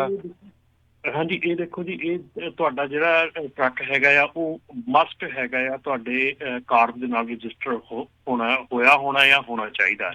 ਸੋ ਇਹ ਕੁਐਸਚਨ ਦਾ ਆਨਸਰ ਜਿਹੜਾ ਆ ਇਹ ਕਾਰਡ ਤੁਹਾਨੂੰ ਦੇ ਸਕਦੀ ਹੈ। ਕਾਰਡ ਦਾ ਤੁਹਾਨੂੰ ਲੈਟਰ ਆਊਗਾ, ਕਾਰਡ ਤੁਹਾਨੂੰ ਪਹਿਲਾਂ ਨੋਟੀਫਾਈ ਕਰੂਗੀ ਕਿ ਤੁਹਾਡਾ ਟਰੱਕ ਜਿਹੜਾ ਆ ਇਧਰ ਇਹਨੂੰ ਆਪਣਾ ਕਰੋ, ਇਹਨੂੰ ਕੰਪਲਾਇੰਸ ਕਰੋ ਜਾਂ ਇਹ ਐਸ ਡੇਟ ਨੂੰ ਇਹਨੇ ਫਿਨਿਸ਼ ਹੋ ਜਾਣਾ ਆ। ਸੋ ਮੇਕ ਸ਼ੋਰ ਕਿ ਕਾਰਡ ਨੂੰ ਕਾਲ ਕਰ ਲਿਓ। ਕਾਰਡ ਨੂੰ ਕਾਲ ਕਰਕੇ ਇਹ ਤੁਸੀਂ ਚੀਜ਼ ਜਿਹੜੀ ਆ ਉਹਨਾਂ ਦੇ ਕੋਲੋਂ ਪੁੱਛ ਸਕਦੇ ਹੈਗੇ। ਮੈਂ ਕੋਸ਼ਿਸ਼ ਕਰਦਾ ਕਿ ਮੈਂ ਇੱਥੇ ਆਪਣੇ ਫੇਸਬੁੱਕ ਤੇ ਜਿਹੜਾ ਚੱਲ ਰਿਹਾ ਲਾਈਵ, ਇੱਥੇ ਮੈਂ ਕਾਰਡ ਦਾ ਜਿਹੜਾ ਆਪਣੇ ਪੰਜਾਬੀ ਸਪੀਕਿੰਗ ਹੈਗੇ ਉਹਨਾਂ ਦਾ ਨੰਬਰ ਇੱਥੇ ਪੋਸਟ ਕਰ ਸਕਾਂ। ਜੀ ਜੀ, ਚੰਗਾ ਰਹੂਗਾ। ਥੈਂਕ ਯੂ ਸੋ ਮਚ ਜੀ, ਧੰਨਵਾਦ ਜੀ। ਜੀ, ਕਿਉਂਕਿ ਇਹ ਬਹੁਤ ਜ਼ਰੂਰੀ ਆ ਵੀ ਜਿਹੜੇ ਕਾਰ ਦੇ ਵਿੱਚ ਜਦੋਂ ਗੱਲ ਕਰਨੀ ਆ ਤੇ ਬੰਦੇ ਨੂੰ ਜਿਹੜੀ ਉੱਥੇ ਗਾਂਹ ਨੂੰ ਜਿਹੜਾ ਸਮਝ ਵੀ ਆਵੇ ਵੀ ਪੁੱਛਦੇ ਕੀ ਆ ਤੇ ਜਿਹੜਾ ਜਵਾਬ ਦੇਣ ਵਾਲੇ ਨੂੰ ਵੀ ਜਿਹੜਾ ਉਹ ਪਤਾ ਹੋਵੇ ਵੀ ਕਿੱਦਾਂ ਜਿਹੜਾ ਆ ਉਹ ਜਵਾਬ ਦੇਣਾ। ਕਿਉਂਕਿ ਕਈ ਵਾਰੀ ਜਿਹੜੀ ਲੈਂਗੁਏਜ ਬੈਰੀਅਰ ਜਿਹੜਾ ਇਸ ਦੇ ਵਿੱਚ ਆ ਜਾਂਦਾ। ਦੇਖੋ, ਕੰਮ ਚਲਾਓ ਵੀ ਇੰਗਲਿਸ਼ ਆਉਣੀ ਹੋਰ ਚੀਜ਼ ਹੁੰਦੀ ਆ, ਜਦੋਂ ਕੰਪਲਾਇੰਸ ਦੀ ਗੱਲ ਆਉਂਦੀ ਆ ਉਹਦੀ ਜਿਹੜੀ ਲੈਂਗੁਏਜ ਉਹ ਟੋਟਲੀ ਡਿਫਰੈਂਟ ਹੁੰਦੀ ਆ।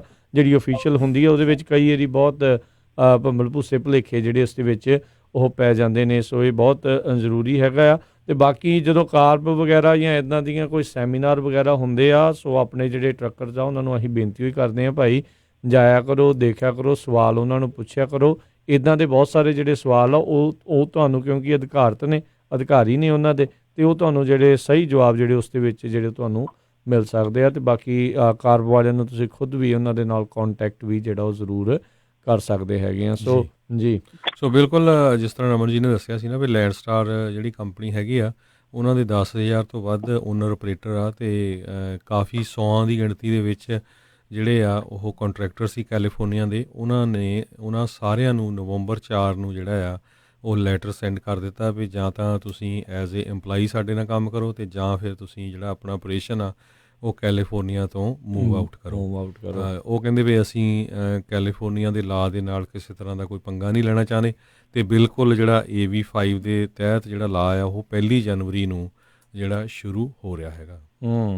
ਜੀ ਸੋ ਇਹਦੇ ਵਿੱਚ ਰਮਨ ਜੀ ਹੁਣ ਜਿੱਦਾਂ ਆਪਾਂ ਦੇਖ ਰਹੇ ਹਾਂ ਵੀ ਬਹੁਤ ਡਿਫਰੈਂਟ ਸਰਕਮਸਟਾਂਸ ਆ, ਹਰ ਇੱਕ ਦਾ ਜਿਹੜਾ ਕੇਸ ਆ, ਸਿਨੈਰੀਓ ਉਹ ਵੱਖਰਾ ਜਿਹੜਾ ਉਹ ਹੈਗਾ ਆ। ਸੋ ਹਰ ਇੱਕ ਨੂੰ ਇਸ ਨੂੰ ਲੈ ਕੇ ਕਾਫੀ ਜ਼ਿਆਦਾ ਭੁਲੇਖਾ, ਭੰਬਲ ਭੂਸਾ ਵੀ ਜਿਹੜਾ ਉਹ ਹੈਗਾ ਆ। ਵੈਸੇ ਆ ਜਿਹੜੇ ਆਪਾਂ ਲਾਸੂਟ ਦੀ ਜ਼ਿਕਰ ਕਰ ਰਹੇ ਹਾਂ, ਇਸ ਦਾ ਫੈਸਲਾ ਕਦੋਂ ਤੱਕ ਆਉਣ ਦੀ ਜਿਹੜੀ ਉਮੀਦ ਹੈਗੀ? ਕੀ 1 ਤਰੀਕ ਤੋਂ ਪਹਿਲਾਂ ਆ ਜਾਵੇਗਾ ਫੈਸਲਾ? ਦੇਖੋ ਜੀ, ਇਹਦਾ ਜਿਹੜੀ ਇੱਥੇ ਕੀ ਮੰਗਿਆ ਗਿਆ, ਇਹਦੇ ਵਿੱਚ ਇੰਜੰਕਸ਼ਨ ਮੰਗੀ ਗਈ ਹੈ ਕਿ ਇਸ ਲਾਅ ਨੂੰ ਇਫੈਕਟ ਹੋਣ ਤੋਂ ਸਟਾਪ ਕੀਤਾ ਜਾਵੇ 1 ਜਨਵਰੀ ਤੋਂ। ਸੋ ਡੈਫੀਨੇਟਲੀ ਆਸ ਹੈਗੀ ਹੈ ਕਿ ਇਹਦਾ ਜਿਹੜਾ ਕੋਈ ਵੀ ਜਿਹੜਾ ਫੈਸਲਾ ਆ ਨਾ ਹਾਂ ਜਾਂ ਨਾ ਦਾ, ਉਹ 1 ਤਰੀਕ ਤੋਂ ਪਹਿਲਾਂ ਹੀ ਆਉਣਾ ਬਣਦਾ ਹੈ। ਜੇ 1 ਤਰੀਕ ਤੋਂ ਬਾਅਦ ਆਉਂਦਾ ਹੈ ਤਾਂ ਉਹਦਾ ਕੋਈ ਮਤਲਬ ਨਹੀਂ ਬਣਦਾ। ਸੋ ਫੈਸਲਾ ਤਾਂ ਉਹ ਤੋਂ ਪਹਿਲਾਂ ਹੀ ਆਏਗਾ, ਪਰ ਡੈਫੀਨੇਟਲੀ ਇਹਦੇ ਵਿੱਚ ਜਿਹੜੀ ਫੋਰਸ ਹੈਗੀ ਆ ਉਹ ਇਹਦੇ ਵਿੱਚ ਅਲਟੀਮੇਟਲੀ ਕੰਮ ਇਹੋ ਹੀ ਹੋਣਾ ਕਿ ਜਿਹੜੀ ਬਿਜ਼ਨਸ ਟੂ ਬਿਜ਼ਨਸ ਐਗਜ਼ੈਂਪਸ਼ਨ ਹੈਗੀ ਆ ਉਹਦੇ ਵਿੱਚ ਕਲੈਰਿਟੀ, ਉਹਦੇ ਵਿੱਚ ਥੋੜ੍ਹੀ ਜਿਹੀ ਕਲੈਰਿਟੀ ਲਿਆਂਦੀ ਜਾਵੇ, ਉਹਦੇ ਵਿੱਚ ਥੋੜ੍ਹਾ ਜਿਹਾ ਕਲੀਅਰ ਲਿਖਿਆ ਜਾਵੇ ਵੀ ਕਿਵੇਂ ਬਿਜ਼ਨਸ ਟੂ ਬਿਜ਼ਨਸ ਐਗਜ਼ੈਂਪਸ਼ਨ ਕੰਮ ਕਰੂਗੀ। ਕਿਉਂਕਿ ਜਿੱਦਾਂ ਹੁਣ ਲਿਖਿਆ ਗਿਆ ਉਹਦੇ ਹਿਸਾਬ ਦੇ ਨਾਲ ਬਹੁਤ ਥੋੜ੍ਹੇ ਜਾਣੇ ਇਸ ਐਗਜ਼ੈਂਪਸ਼ਨ ਦਾ ਫਾਇਦਾ ਲੈ ਸਕਦੇ ਆ। ਸੋ ਜਿਹੜਾ ਇਹਦਾ ਲਾਅਸੂਟ ਹੈ, ਲਾਅਸੂਟ ਦੇ ਵਿੱਚ ਇਹ ਕੋਈ ਲਾਅ ਖਤਮ ਨਹੀਂ ਹੋ ਜਾਣਾ। ਸਿੱਧੀ ਮੈਂ ਤੁਹਾਨੂੰ ਗੱਲ ਦੱਸਦਾ, ਜਿਹੜੇ ਵੀ ਇੱਕ ਟਰੱਕਿੰਗ ਕੰਪਨੀ ਜਿਹੜੀ ਆ ਸਿਰਫ ਇੱਕੋ ਟਰੱਕਿੰਗ ਕੰਪਨੀ ਨਾਲ ਕੰਮ ਕਰਦੀ ਆ ਜਾਂ ਹੋਰ ਕਿਸੇ ਦਾ ਲੋਡ ਨਹੀਂ ਚੁੱਕਦੇ, ਜਿਨ੍ਹਾਂ ਦੇ ਉੱਤੇ ਲੀਜ਼ ਵਰਡ ਆ ਜਾਂਦਾ ਹੈ, ਜਿਨ੍ਹਾਂ ਨੇ ਲੀਜ਼ ਕੀਤੇ ਹੋਇਆ, ਕਿਸੇ ਨੇ ਟ੍ਰੇਲਰ ਲੀਜ਼ ਕੀਤਾ ਆ ਉਸ ਕੰਪਨੀ ਨੇ, ਉਹਨਾਂ ਕੰਮ ਕਰਦੇ ਆ, ਕਿਸੇ ਨੇ ਟਰੱਕ ਲੀਜ਼ ਕੀਤਾ, ਕਿਸੇ ਦੇ ਸਾਈਨ ਲੱਗੇ ਆ। ਸੋ ਉਹ ਸਾਰਾ ਕੁਛ ਜਿਹੜਾ ਆ ਉਹ ਇਸ ਲਾਅ ਦੇ ਤਹਿਤ ਆਉਣਾ ਆ। ਸੋ ਉਹ ਖਤਮ ਹੋਣਾ ਆ। ਔਰ ਇੱਕ ਚੀਜ਼ ਹੋਰ ਰਾਜਕਿਰਨ, ਮੈਨੂੰ ਕਾਲਸ ਕਾਫੀ ਆਈਆਂ ਲਾਸਟ ਵੀਕ ਦੇ ਵਿੱਚ, ਜਿੱਥੇ ਕਿ ਇਹ ਕਾਫੀ ਜਿਹੜਾ ਜਿੱਦਾਂ ਤੁਸੀਂ ਕਹਿ ਰਹੇ ਆ ਕਿ ਇਹ ਕਾਫੀ ਕਨਫਿਊਜ਼ਨ ਹੈਗਾ ਕਮਿਊਨਿਟੀ ਦੇ ਵਿੱਚ। ਔਰ ਕਈ ਜਿਹੜੇ ਓਨਰ ਆਪਰੇਟਰ ਹੈਗੇ ਆ ਉਹਨਾਂ ਨੂੰ ਇਹ ਕਹਿ ਕੇ ਡਰਾਇਆ ਵੀ ਜਾ ਰਿਹਾ ਕਿ ਜੋ ਮਰਜ਼ੀ ਕਰ ਲਓ, ਤੁਹਾਨੂੰ ਕੰਮ ਸਾਡੇ ਨਾਲ ਹੀ ਕਰਨਾ ਪੈਣਾ, ਤੁਸੀਂ ਕਿਤੇ ਜਾ ਨਹੀਂ ਸਕਦੇ, ਭੱਜ ਨਹੀਂ ਸਕਦੇ, ਵੀ ਇਹ ਤੁਸੀਂ ਲੋਡ ਨਹੀਂ ਚੱਕ ਸਕਦੇ ਡਾਇਰੈਕਟਲੀ, ਤੁਸੀਂ ਆਹ ਨਹੀਂ ਕਰ ਸਕਦੇ, ਉਹ ਨਹੀਂ। ਸੋ ਇਹ ਚੀਜ਼ਾਂ ਜਿਹੜੀਆਂ ਆ ਇਹ ਇੱਕ ਜਿੱਦਾਂ ਕਿ ਕਿਸੇ ਬੰਦੇ ਨੂੰ ਹੁਣ ਡਰ ਲੱਗਦਾ ਹੈ ਤਾਂ ਉਹ ਥੋੜ੍ਹਾ ਜਿਹਾ ਹੁੰਦਾ ਆ ਕਿ ਵੀ ਇਹ ਚੀਜ਼ ਇੱਦਾਂ ਨਹੀਂ ਹੋ ਸਕਦੀ, ਇਹ ਤੁਹਾਨੂੰ ਇੱਦਾਂ ਹੀ ਕਰਨਾ ਪੈਣਾ। ਸੋ ਹਰ ਇੱਕ ਬੰਦਾ ਜਿਹੜਾ ਕੰਪਨੀ ਓਨਰ ਹੈਗਾ, ਜਿਹਨੇ ਕੰਪਨੀ ਖੋਲ੍ਹੀ ਹੈਗੀ ਆ, ਉਹ ਲੋਡ ਚੱਕ ਸਕਦਾ ਹੈ, ਉਹ ਕੰਮ ਕਰ ਸਕਦਾ, ਬਸ਼ਰਤੇ ਕਿ ਉਹਨੂੰ ਰੇਟਸ ਜਿਹੜੇ ਆ ਉਹਨੂੰ ਕੈਲਕੂਲੇਟ ਕਰਨੇ ਆਉਂਦੇ ਹੋਣ, ਬਸ਼ਰਤੇ ਕਿ ਉਹ ਰੇਟ ਸਹੀ ਮੰਗੇ। ਕੰਮ ਸਾਰੇ ਕਰ ਸਕਦੇ ਆ ਆਪਣਾ ਆਪਣਾ, ਪਰ ਤੁਹਾਨੂੰ ਬਿਜ਼ਨਸ ਬਾਰੇ ਉਹਦੇ ਬਾਰੇ 'ਚ ਪਤਾ ਹੋਣਾ ਚਾਹੀਦਾ ਸਾਰਾ। ਜੀ ਬਿਲਕੁਲ। ਸੋ ਐਜ਼ ਏ EMPLOYEE ਜੇ ਹੋਵੋਗੇ ਤੁਸੀਂ W2 ਦੇ ਉੱਤੇ ਹੋਵੋਗੇ ਤਾਂ ਜਿਹੜੇ ਇੰਪਲਾਇਰ ਆ ਤੁਹਾਡੇ, ਜੇ ਉਹਨਾਂ ਕੋਲ 50 ਤੋਂ ਵੱਧ EMPLOYEE ਹੈਗੇ ਤਾਂ ਉਹਨਾਂ ਨੂੰ ਤੁਹਾਨੂੰ ਮੈਡੀਕਲ, ਡੈਂਟਲ ਇੰਸ਼ੋਰੈਂਸ ਸਾਰੀ ਪੇ ਕਰਨੀ ਪੈਣੀ ਆ। ਸੋ ਬਹੁਤ ਸਾਰੀਆਂ ਕੰਪਨੀਆਂ ਜਿਹੜੀਆਂ 401k, ਪੇਡ ਵਕੇਸ਼ਨ ਹੋਊਗੀ, ਹੌਲੀਡੇਜ਼ ਪੇ ਕਰਨੀਆਂ ਪੈਣੀਆਂ ਉਹਨਾਂ ਨੂੰ। ਜੇ 40 ਘੰਟੇ ਤੋਂ ਵੱਧ ਕੰਮ ਕਰੋਗੇ 1.5 ਉਹ ਦੇਣਾ ਪੈਣਾ ਉਹਨਾਂ ਨੂੰ, ਜਿੰਨੀ ਵੀ ਤੁਹਾਡੀ ਸੈਲਰੀ ਹੋਊਗੀ। ਸੋ ਕਈ ਜਿਹੜੇ ਸੋਚਦੇ ਆ ਨਾ ਵੀ ਜੇ ਸ਼ਾਇਦ 1099 ਕਰਕੇ ਸਾਨੂੰ ਘਾਟਾ ਪੈ ਜਾਣਾ W2 ਤੇ ਉਹਦੇ ਨੂੰ ਫਾਇਦੇ ਵੀ ਜਿਹੜੇ ਕਾਫੀ ਹੈਗੇ ਉਹਦੇ। ਪਰ ਜਿੱਦਾਂ ਜਿਹੜਾ ਹਰਜੋਤ ਜੀ, ਰਮਨ ਜੀ ਦੱਸ ਕੇ ਗਏ ਵੀ ਕੋਈ ਡਰਾਈਵਰ ਕ੍ਰਾਸ ਕਰੇ ਲੱਖ ਦੀ ਤੇ ਜਿਹੜਾ W2 ਮਿਲੇ 40-50 ਹਜ਼ਾਰ ਦਾ, ਫਿਰ ਉਹ ਵੀ ਕਿਤੇ ਨਾ ਕਿਤੇ ਨਹੀਂ, ਉਹ ਕੋਈ ਫਿਗਰ ਆਊਟ ਹੋਊ। ਕਿਉਂਕਿ ਮੈਂ ਦੇਖਦਾ ਵੀ ਮਿੱਟੀ ਵਾਲੇ ਜਿਹੜੇ ਟਰੱਕ ਆ ਉਹਨਾਂ ਨੂੰ ਸ਼ਾਇਦ $70-80 ਇੱਦਾਂ ਘੰਟੇ ਦੇ ਹਿਸਾਬ ਨਾਲ ਦਿੰਦੇ ਆ। ਉਹ ਕੁਛ ਨਾ ਕੁਛ ਤਾਂ ਇਹ ਰਮਨ ਜੀ ਨੂੰ ਜ਼ਿਆਦਾ ਪਤਾ ਹੋਊਗਾ ਉਹਦੇ ਬਾਰੇ, ਰਾਈਟ? ਨਹੀਂ ਬਿਲਕੁਲ। ਉਹ ਜਿਹੜਾ ਹੁਣ ਦੇਖੋ ਕਨਫਿਊਜ਼ਨ ਇਹ ਆ ਕਿ ਜੇ ਤੁਸੀਂ ਹੁਣ ਇੱਕ ਤਾਂ ਡਰਾਈਵਰ ਦੀ ਪੇ ਕਰਦੇ ਆ ਕਿ ਮੰਨ ਲਓ ਜੇ $100 ਘੰਟੇ ਦਾ ਮਿਲ ਰਿਹਾ ਤੇ ਇਹਦੇ ਵਿੱਚ ਜਿਹੜਾ ਹੈਗਾ ਕਿ ਇਹ ਡਰਾਈਵਰ ਦਾ $20 ਘੰਟੇ ਆ ਤੇ ਜਾਂ $30 ਘੰਟੇ ਆ ਤੇ ਉਸ ਤੋਂ ਬਾਅਦ $70 ਘੰਟੇ ਦੇ ਜਿਹੜੇ ਉਹ ਟਰੱਕ ਦੇ ਆ, ਉਹਦੇ ਵਿੱਚੋਂ ਹੁਣ ਐਕਸਪੈਂਸ ਕੱਢਣੇ ਆ, ਸਾਰਾ ਕੁਝ ਕੱਢਣਾ। Is it worth it? ਉਹ ਵਰਥ ਇਟ ਹੈਗਾ? ਉਹ ਹੁਣ ਮੇਰੇ ਖਿਆਲ ਉਹਦੇ ਲਈ ਕੋਈ ਨਾ ਕੋਈ ਕੈਲਕੂਲੇਟਰ ਕਰਨਾ ਪਊਗਾ, ਕੋਈ ਨਾ ਕੋਈ ਚੀਜ਼ ਕਰਨੀ ਪਊਗੀ ਕਿ ਜਿਹਦੇ ਵਿੱਚ ਇਹ ਪਤਾ ਕੀਤਾ ਜਾ ਸਕੇ ਕਿ ਐਵਰੀ ਆਵਰ ਦਾ ਕੀ ਐਕਸਪੈਂਸ ਹੈਗਾ ਇੱਕ ਟਰੱਕ ਦਾ ਤੇ ਉਹਨੂੰ ਕਿੰਨੇ ਮਿਲ ਰਹੇ ਹੈਗੇ। Is it possible to do that? ਸਭ ਤੋਂ ਵੱਧ ਮੇਨ, ਜਿਸ ਤਰ੍ਹਾਂ ਮੈਂ ਤੁਹਾਨੂੰ ਦੱਸਿਆ ਨਾ ਰਮਨ ਜੀ, ਤੁਸੀਂ ਨੋਟ ਨਹੀਂ ਕੀਤੀ, ਪਹਿਲਾਂ ਮੈਂ ਗੱਲ ਕੀਤੀ ਸੀ ਵੀ ਇਹ 40 ਘੰਟੇ ਕੰਮ ਕਰੋਗੇ, 40 ਤੋਂ ਉੱਪਰ ਜਿਹੜਾ ਵੀ ਤੁਹਾਡਾ ਘੰਟਾ ਜਾਊਗਾ ਉਹ ਕੰਪਨੀ ਵਾਲਿਆਂ ਨੂੰ 1.5% ਦੇਣਾ ਪੈਣਾ। ਸੋ ਜੇ 40 ਘੰਟੇ ਮੰਨ ਲਓ 60 ਘੰਟੇ ਦਾ ਕੰਮ ਕੀਤਾ ਤਾਂ ਉਹਨਾਂ ਨੂੰ 80 ਘੰਟਿਆਂ ਦੇ ਜਿਹੜੇ ਪੈਸੇ ਦੇਣੇ ਪੈਣੇ ਆ। ਸੋ ਉਹ ਕੰਪਨੀਆਂ ਨੂੰ ਵੀ ਬਹੁਤ ਵੱਡੀ ਪ੍ਰੋਬਲਮ ਹੋਣੀ ਆ। ਸੋ ਉਹਦੇ ਤੇ ਵਰਕਆਊਟ ਜਿਹੜਾ ਆ ਉਹ ਕਿੱਦਾਂ ਹੋਊਗਾ ਉਹ ਦੇਖਣਾ ਪੈਣਾ ਜੀ। ਤੇ ਆਪਣੇ ਨਾਲ ਹੋਰ ਕਾਲਰ ਵੀ ਜੁੜੇ ਨੇ, ਆਪਾਂ ਉਹਨਾਂ ਨਾਲ ਵੀ ਗੱਲ ਕਰਦੇ ਨੇ। ਮਨੀ ਜੀ, ਸਤਿ ਸ਼੍ਰੀ ਅਕਾਲ ਜੀ, ਸਵਾਗਤ ਹੈ। ਹਾਂਜੀ, ਸਤਿ ਸ਼੍ਰੀ ਅਕਾਲ ਜੀ। ਸਤਿ ਸ਼੍ਰੀ ਅਕਾਲ। ਮੇਰੇ 2 ਸਵਾਲ ਨੇ ਜੀ, ਛੋਟੇ ਛੋਟੇ। ਆਪਣੇ ਕਈ ਲੋਕ ਕਹਿੰਦੇ ਜੀ ਅਸੀਂ ਮੂਵ ਹੋ ਜਾਵਾਂਗੇ ਕੈਲੀਫੋਰਨੀਆ ਚ, ਪਰ ਕੈਲੀਫੋਰਨੀਆ ਜਾਵਾਂਗੇ, ਹੈ ਨਾ ਜੀ, ਲਾਇਸੈਂਸ ਬਾਹਰਲੀ ਸਟੇਟ ਦਾ ਲੈ ਲਾਂਗੇ, ਕੰਪਨੀ ਬਾਹਰ ਜਾਂ ਇੱਥੇ ਰਜਿਸਟਰ ਹੋਊਗੀ, ਇਹ ਲੀਗਲ ਐਕ ਨਾ ਕਰ ਸਕਦਾ। ਦੂਜਾ ਇਹ ਵੀ ਕਈ ਕਹਿੰਦੇ ਵੀ ਸਾਨੂੰ ਤਾਂ ਲੋੜ ਹੀ ਨਹੀਂ ਹੈਗੀ ਕਿਉਂਕਿ ਅਸੀਂ ਚੱਲਦੇ ਬਾਹਰਲੀ ਕੰਪਨੀ ਨਾਲ ਆ, ਤੇ ਕੁਝ ਵੀ ਕਰਨ ਦੀ ਲੋੜ ਨਹੀਂ ਸਾਨੂੰ ਜੀ।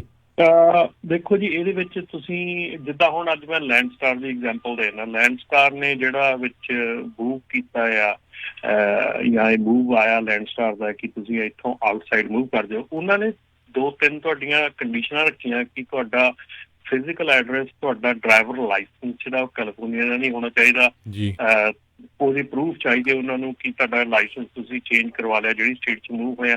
ਸੋ ਇਹ ਇੰਨਾ ਸੌਖਾ ਨਹੀਂ ਹੈਗਾ ਤੁਹਾਡੇ ਮਤਲਬ ਕਿਸੇ ਲਈ ਵੀ ਕਰਨਾ। ਤੇ ਦੂਸਰੀ ਗੱਲ ਹੈ ਕਿ ਜਿਹੜਾ ਕੋਈ ਵੀ ਇਹ ਕਹਿ ਰਿਹਾ ਹੈਗਾ ਕਿ ਉਹਨਾਂ ਦੀ ਕੰਪਨੀ ਬਾਹਰ ਵੀ ਹੈਗੀ, ਕੈਲੀਫੋਰਨੀਆ ਦੀ ਨਹੀਂ ਹੈਗੀ, ਔਰ ਉਹ ਇੱਥੇ ਰਹਿੰਦੇ ਐਜ਼ ਅ ਓਨਰ ਆਪਰੇਟਰ, ਜੇ ਇੱਦਾਂ ਦੀ ਕੋਈ ਗੱਲ ਹੁੰਦੀ ਫਿਰ ਲੈਂਡਸਟਾਰ ਸਵਿਫਟ ਵਾਲਿਆਂ ਨੂੰ ਏਡੇ ਵੱਡੇ ਸਟੈਪ ਚੁੱਕਣ ਦੀ ਲੋੜ ਨਹੀਂ ਸੀ ਪੈਣੀ। ਸੋ ਇਹ ਇਫੈਕਟ ਕਰਨਾ ਭਾਜੀ ਸਾਰਿਆਂ ਨੂੰ ਇਸ ਵੇਲੇ ਬਹੁਤ ਘੱਟ ਲੋਕੀ ਹੋਣਗੇ ਜਿਨ੍ਹਾਂ ਨੂੰ ਇਫੈਕਟ ਨਹੀਂ ਕਰੂਗਾ। ਮੇਰੇ ਖਿਆਲ 95% ਆਪਣੀ ਟਰੱਕਿੰਗ ਕਮਿਊਨਿਟੀ ਜਿਹੜੀ ਆ ਉਹ ਇਹਦੇ ਨਾਲ ਇਫੈਕਟ ਹੋਣੀ ਆ।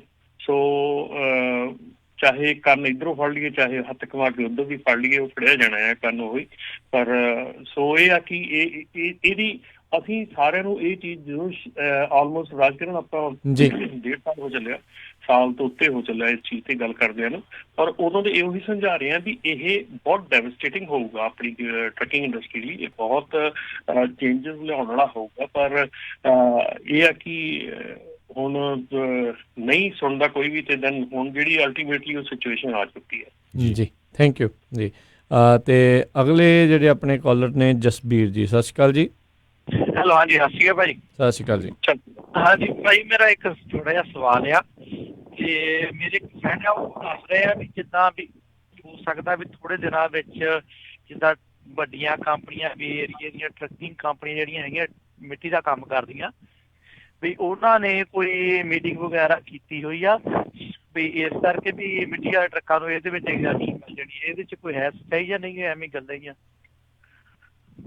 ਕਿੱਦਾਂ ਜੀ ਤੁਹਾਡਾ ਸਵਾਲ ਹੈ? ਐਗਜ਼ਾਮਸ਼ਨ ਕਿਹੜੀ ਚੀਜ਼? ਡੰਪ ਟਰੱਕਾਂ ਨੂੰ ਐਗਜ਼ਾਮਸ਼ਨ ਇਸ ਚੀਜ਼ ਦੀ ਵੀ ਜਿੱਦਾਂ ਮਿੱਟੀ ਵਾਲੇ ਟਰੱਕਾਂ ਨੂੰ, ਹੁਣ ਜਿੱਦਾਂ ਮਿੱਟੀ ਵਾਲੇ ਟਰੱਕ ਆ ਵੀ ਅੱਜ ਇੱਕ ਦਿਨ ਕਿਸੇ ਨਾਲ ਕੰਮ ਕਰਦੇ ਆ, ਕੱਲ੍ਹ ਨੂੰ ਕਿਸੇ ਨਾਲ ਕਰਦੇ ਆ, ਹੁਣ ਉਹਦੇ ਵਿੱਚ W2 ਲੈਣਾ ਜਾਂ ਦੇਣਾ ਬਹੁਤ ਔਖਾ ਕੰਮ ਆ। ਵੀ ਉਹ ਉਹਦੇ ਵਿੱਚ ਕਹਿੰਦੇ ਵੀ ਉਹ 1099 ਤੇ ਚੱਲੀ ਜਾਣਗੇ ਜੀ। ਦੇਖੋ ਅਗੇਨ ਇਹ ਬਿਜ਼ਨਸ ਟੂ ਬਿਜ਼ਨਸ ਐਗਜ਼ਾਮਸ਼ਨ ਦੇ ਥੱਲੇ ਆਉਂਦਾ ਆ, ਤੇ ਉਹ ਜਿਹੜੀਆਂ ਰਿਕੁਆਇਰਮੈਂਟਸ ਹੈਗੀਆਂ ਜੇ ਉਹ ਪੂਰੀ ਕਰਦੇ ਆ ਰਿਕੁਆਇਰਮੈਂਟਸ, ਉਹਨਾਂ ਦਾ ਆਪਣਾ ਟਰੱਕ ਆ, ਆਪਣਾ ਟ੍ਰੇਲਰ ਆ, ਔਰ ਉਹ ਮਲਟੀਪਲ ਕੰਪਨੀਆਂ ਨਾਲ ਕੰਮ ਕਰਦੇ ਆ, ਉਹਨਾਂ ਰਿਟਨ ਕਾਂਟਰੈਕਟ ਹੈਗਾ ਆ, ਕਿੰਨੀਆਂ ਕੰਪਨੀਆਂ ਨਾਲ ਕੰਮ ਕਰਦੇ ਆ ਇਹ ਸਪੈਸੀਫਾਈ ਨਹੀਂ ਕੀਤਾ ਗਿਆ ਕਿ ਮਿਨੀਮਮ ਕਿੰਨੀਆਂ ਕੰਪਨੀਆਂ ਚਾਹੀਦੀਆਂ। ਜੇ ਉਹ ਆਪਣਾ ਪਰਮਿਟ ਆ, ਸਾਰੇ ਚੀਜ਼ਾਂ ਆਪਣੀਆਂ ਇੱਕ ਸੈਪਰੇਟ ਰਨ ਕਰਦੇ ਆ, ਡੈਫੀਨੇਟਲੀ ਜਿਹੜੀ ਬਿਜ਼ਨਸ ਐਗਜ਼ਾਮਸ਼ਨ ਹੈ ਉਹ ਕਰ ਸਕਦੇ ਆ। ਪਰ ਉਸ ਤੋਂ ਬਿਨਾਂ ਜੇ ਤੁਸੀਂ ਬੀਚ ਤੇ ਹੈਗੇ ਆ ਜਾਂ ਤੁਸੀਂ ਕਿਸੇ ਇੱਕ ਕੰਪਨੀ ਨੇ ਆਪਣੀਆਂ 4 ਕੰਪਨੀਆਂ ਖੋਲ ਕੇ ਤੁਹਾਨੂੰ ਵੱਖਰੇ ਵੱਖਰੇ ਮਾਧਿਅਮ ਤੋਂ ਕੰਮ ਦੇ ਰਹੇ ਆ, ਉਹ ਕਿੰਨੀ ਕੁ ਦੇਰ ਤੱਕ ਸਕਸੈਸਫੁਲ ਹੋਊਗਾ ਉਹ ਕਹਿ ਨਹੀਂ ਸਕਦੇ। ਜੀ।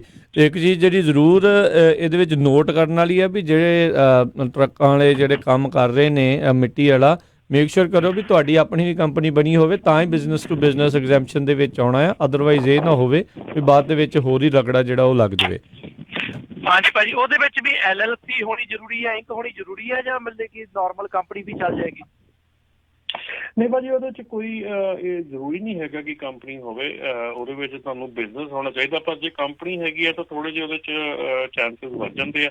ਪਰ ਅਕੋਰਡਿੰਗ ਟੂ ਦਾ ਐਗਜ਼ੈਂਪਸ਼ਨ ਉਹ ਸੋਲ ਪ੍ਰੋਪਰਾਈਟਰ ਵੀ ਹੋ ਸਕਦਾ ਆ ਤੇ ਕੰਪਨੀ ਵੀ ਹੋ ਸਕਦੀ ਹੈ, ਕੋਈ ਜ਼ਰੂਰੀ ਨਹੀਂ। ਥੈਂਕ ਯੂ ਜੀ। ਠੀਕ ਹੈ ਜੀ, ਥੈਂਕ ਯੂ ਭਾਜੀ। ਤੇ ਰਮਨ ਜੀ, ਇਹ ਵੀ ਜ਼ਰੂਰ ਦੱਸੋ ਵੀ ਬਾਈ ਚਾਂਸ ਚਲੋ ਕਿਉਂਕਿ ਬਹੁਤ ਸਾਰੇ ਲੋਕਾਂ ਨੂੰ ਭੁਲੇਖਾ ਵੀ ਪੈਣਾ, ਗੱਚ ਵੀ ਖਾਣੀ, ਗਲਤੀਆਂ ਵੀ ਹੋਣੀਆਂ ਬਹੁਤ ਸਾਰੇ ਲੋਕਾਂ ਕੋਲ ਜਦੋਂ ਇਹ ਨਵਾਂ ਕਾਨੂੰਨ ਜਦੋਂ ਲਾਗੂ ਹੋਣਾ ਆ, ਕੀ ਜੁਰਮਾਨੇ ਨੇ, ਕੀ ਇਸ ਦਾ ਜਿਹੜਾ ਸਾਈਡ ਇਫੈਕਟ ਕੀ ਆ ਬਿਜ਼ਨਸ ਦੇ ਉੱਤੇ ਜਾਂ ਉਹ ਕਾਰੋਬਾਰ ਦੇ ਉੱਤੇ ਕਿੰਨਾ ਇਫੈਕਟ ਪੈਣਾ ਉਸ ਦਾ? ਦੇਖੋ, ਇਹ ਇਫੈਕਟ ਤਾਂ ਕਾਰੋਬਾਰ ਤੇ ਜਿੱਦਾਂ ਕੰਮ ਤਾਂ ਐਜ਼ ਯੂਜ਼ੁਅਲ ਚੱਲਣਾ ਆ ਕਿ ਮੋਡ ਆਫ ਪੇਮੈਂਟ ਚੇਂਜ ਹੋ ਰਹੀ ਆ। ਠੀਕ ਹੈ। ਮੋਡ ਆਫ ਜਿਹੜੀ ਪੇਮੈਂਟ ਆ ਉਹ ਚੇਂਜ ਹੋ ਰਹੀ ਆ। ਸੋ ਜਿਹੜਾ ਕੰਪਲਾਈ ਨਹੀਂ ਕਰਦਾ, ਕੀ ਆਡਿਟ ਦੇ ਵਿੱਚ ਹੀ ਬਾਅਦ ਦੇ ਵਿੱਚ ਹੋਣਾ ਆ? ਕਦੋਂ ਜਿਹੜਾ ਉਹਨਾਂ ਨੂੰ ਪਤਾ ਲੱਗਦਾ ਆ ਵੀ ਇਹ ਇਸ ਟਾਈਮ ਕੰਪਲਾਇੰਸ ਦੇ ਵਿੱਚ ਨਹੀਂ ਹੈਗੇ, ਤੇ ਕੀ ਜੁਰਮਾਨੇ ਆ ਫਿਰ ਉਸ ਦੇ? ਜੇ ਜੁਰਮਾਨੇ ਇਹਨਾਂ ਨੇ ਕੋਈ ਜ਼ਿਕਰ ਕੀਤਾ ਹੈ?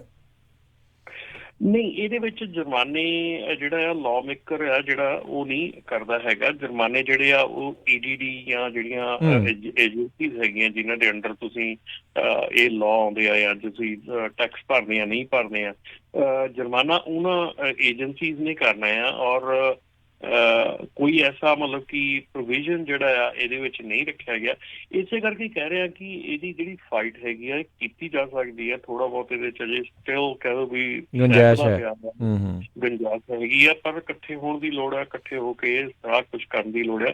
ਸੋ ਇਹ ਫਰਕ ਤਾਂ ਬਹੁਤ ਪੈਣਾ ਹੈ, ਕਿਉਂਕਿ ਅਸੀਂ ਜਿਹੜਾ ਬਿਜ਼ਨਸ ਅੱਜ ਦੀ ਤਰੀਕ ਚ ਕਰਦੇ ਆ, ਜਿਹੜਾ ਯੂਜ਼ੁਅਲ ਅਸੀਂ ਬਿਜ਼ਨਸ ਕਰਦੇ ਆ ਰਹੇ ਆ ਇੰਨੇ ਚਿਰ ਤੋਂ, ਉਹ ਬਿਜ਼ਨਸ ਜਿਹੜਾ ਆ ਉਹ ਚੇਂਜ ਹੋਣ ਜਾ ਰਿਹਾ। ਉਹਦਾ ਮਤਲਬ ਕਿ ਤਰੀਕਾ ਚੇਂਜ ਹੋਣ ਜਾ ਰਿਹਾ, ਉਹਦਾ ਹਰ ਚੀਜ਼ ਚੇਂਜ ਹੋਣ ਜਾ ਰਹੀ ਹੈ। ਸੋ ਉਹ ਚੀਜ਼ਾਂ ਜਿਹੜੀਆਂ ਆ ਇਹ ਚੀਜ਼ਾਂ ਸਾਰੀਆਂ ਜਿਹੜੀਆਂ ਇਹ ਬੜੀਆਂ ਧਿਆਨ ਦੇ ਨਾਲ ਕਰਨ ਵਾਲੀਆਂ, ਕਿਉਂਕਿ ਬਿਜ਼ਨਸ ਦਾ ਐਟਮੋਸਫੀਅਰ ਬਿਲਕੁਲ ਟੋਟਲੀ ਚੇਂਜ ਹੋਣ ਜਾ ਰਿਹਾ। ਇਹ ਟਰੱਕਿੰਗ ਦੇ ਵਿੱਚ ਜਿਹੜੇ ਲੋਕੀ ਕੰਮ ਕਰ ਰਹੇ ਹੈਗੇ ਆ, ਜਿਹੜੀਆਂ ਕੰਪਨੀਜ਼ ਹੁਣ ਬਹੁਤ ਕੰਪਨੀਆਂ ਹੈਗੀਆਂ ਜਿਹੜੀਆਂ ਆਪਣੀਆਂ ਐਸੈਟ ਬੇਸਡ ਹੈਗੀਆਂ, ਪਰ ਜਿਨ੍ਹਾਂ ਕੰਪਨੀਆਂ ਦੇ ਕੋਲ ਬਿਲਕੁਲ ਓਨਰ ਆਪਰੇਟਰ ਨਹੀਂ ਹੈਗੇ, ਉਹਨਾਂ ਦੇ ਆਪਣੇ ਐਸੈਟ ਹੈਗੇ, ਆਪਣੇ ਡਰਾਈਵਰ ਹੈਗੇ ਆ, ਔਰ W2 ਪੇ ਕਰ ਰਹੀ ਆ, ਦੇ ਵਿਲ ਸਰਵਾਈਵ, ਉਹ ਠੀਕ ਠਾਕ ਰਹਿਣਗੇ, ਉਹਨਾਂ ਨੂੰ ਕੋਈ ਫਰਕ ਨਹੀਂ ਪੈਣਾ। ਪਰ ਜਿਹੜੀ ਬਿਜ਼ਨਸ ਮਾਡਲ ਚੇਂਜ ਹੋ ਰਿਹਾ, ਜਿਹੜੇ ਢੰਗ ਨਾਲ ਅਸੀਂ ਕੰਮ ਕਰਦੇ ਸੀਗੇ ਉਹ ਢੰਗ ਤਰੀਕੇ ਚੇਂਜ ਹੋ ਰਹੇ ਜੀ। ਤੇ ਇੱਥੇ ਇੱਕ ਆਪਾਂ ਛੋਟੀ ਜਿਹੀ ਬ੍ਰੇਕ ਲੈਂਦੇ ਹਾਂ, ਤੇ ਬ੍ਰੇਕ ਤੋਂ ਬਾਅਦ ਦੇ ਵਿੱਚ ਵੀ ਜਿਹੜਾ ਪ੍ਰੋਗਰਾਮ ਇੱਦਾਂ ਹੀ ਚੱਲਦਾ ਰਹੇਗਾ। ਜੇ ਤੁਹਾਡਾ ਵੀ ਕੋਈ ਸਵਾਲ ਹੈਗਾ ਕਾਲ ਕਰ ਸਕਦੇ ਹੋ, ਨੰਬਰ ਹੈ 408 272 5200।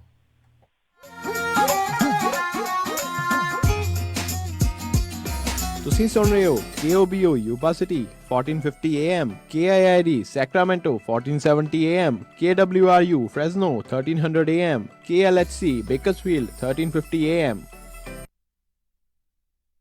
ਮੈਂ ਕਹਿੰਦੀ ਆ ਜੀ ਮੁੰਡੇ ਦਾ ਆਪਾਂ ਵਿਆਹ ਤਾਂ ਕਰ ਲਿਆ, ਪਰ ਮੈਨੂੰ ਤਾਂ ਐ ਲੱਗਦਾ ਵੀ ਟੈਨਸ਼ਨਾਂ ਨੂੰ ਹੀ ਘਰ ਕਰ ਲਿਆ। ਹਰ ਕੋਈ ਪੁੱਛਦਾ ਵੀ ਕੋਈ ਹਾਲ ਹੁਲ ਬੁੱਕ ਕਰ ਲਿਆ ਕਿ ਨਹੀਂ ਕਰ ਲਿਆ। ਉਹ ਭਾਗਵਾਨੇ ਐਵੇਂ ਨਾ ਜਾ ਘਬਰਾਈ, ਫਲਮਿੰਗੋ ਪੈਲਸ ਵਾਲਿਆਂ ਨੂੰ ਦੇ ਆਇਆ ਸਾਈ ਬਈ 1200 ਤੇ 700 ਦੀ ਕਪੈਸਿਟੀ ਵਾਲੇ 2 ਹਾਲ ਨੇ ਸੈਕਰਾਮੈਂਟੋ ਚ, ਬਲੇਹੋ ਚ ਵੀ 500 ਦੀ ਕਪੈਸਿਟੀ ਵਾਲਾ 1 ਹਾਲ ਹੈਗਾ। ਨਾ ਹਾਲ ਚ ਫੁੱਲ ਬੱਤੀਆਂ ਵੀ ਲਾਉਣੇ ਆ ਤੇ ਵਿਆਹ ਦੀ ਭਾਜੀ ਚ ਸ਼ੱਕਰਪਾਰੇ ਵੀ ਪਾਉਣੇ ਆ। ਉਹ ਭਾਗਵਾਨੇ ਤੂੰ ਦਿਲ ਚ ਜਮਾ ਨਾ ਰੱਖ ਸ਼ੱਕ, ਉਹ ਸਾਰਾ ਕੁਝ ਹੀ ਦਿੰਦੇ ਆ ਚੱਕ।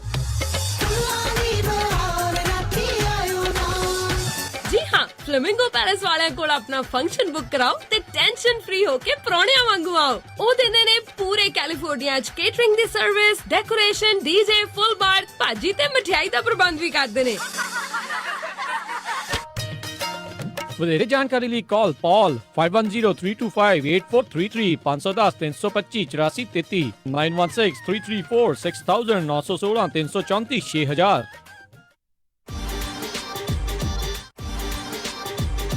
ਟਰੱਕਿੰਗ ਕੰਪਨੀਜ਼ ਲਈ ਖੁਸ਼ਖਬਰੀ, ਹੁਣ ਟਰੱਕ ਡਰਾਈਵਰਜ਼ ਲੱਭਣੇ ਹੋਏ ਆਸਾਨ। ਛੋਟੀ ਤੋਂ ਵੱਡੀ ਟਰੱਕਿੰਗ ਕੰਪਨੀ ਦੇ ਲਈ ਇੱਕ ਨਵੀਂ ਐਪ ਟਰੱਕ ਬੁੱਕ, ਜਿਸ ਦੇ ਜ਼ਰੀਏ ਤੁਸੀਂ ਬਹੁਤ ਹੀ ਆਸਾਨੀ ਦੇ ਨਾਲ ਆਪਣੇ ਰਾਊਟਸ ਅਤੇ ਲੋਡ ਦੀ ਜਾਣਕਾਰੀ ਪਾ ਕੇ ਅਨਲਿਮਿਟਿਡ ਡਰਾਈਵਰਜ਼ ਅਤੇ ਓਨਰ ਆਪਰੇਟਰ ਲੱਭ ਸਕਦੇ ਹੋ। ਪੂਰੇ ਅਮਰੀਕਾ ਦੇ ਵਿੱਚ truck trailer repair shops app ਦੇ ਨਾਲ ਲੱਭ ਸਕਦੇ ਹੋ। ਤੁਸੀਂ ਟਰੱਕ ਬੁੱਕ ਐਪ ਤੇ ਆਪਣੇ ਟਰੱਕ ਟ੍ਰੇਲਰ ਰੈਂਟ ਤੇ ਲੱਭ ਅਤੇ ਪਾ ਸਕਦੇ ਹੋ ਅਤੇ ਟਰੱਕ ਟ੍ਰੇਲਰਸ ਨੂੰ ਖਰੀਦ ਅਤੇ ਵੇਚ ਵੀ ਸਕਦੇ ਹੋ। ਅੱਜ ਹੀ ਆਪਣੇ ਸਮਾਰਟਫੋਨ ਟੈਬਲੇਟ ਦੇ ਉੱਤੇ ਟਰੱਕ ਬੁੱਕ ਐਪ ਡਾਊਨਲੋਡ ਕਰੋ ਜਾਂ ਵੈਬਸਾਈਟ ਵਿਜ਼ਿਟ ਕਰੋ truckbook.us। ਹੋਰ ਜਾਣਕਾਰੀ ਲਈ ਕਾਲ 9164000002 truckbook.us। Truck Book app, a complete trucking solution।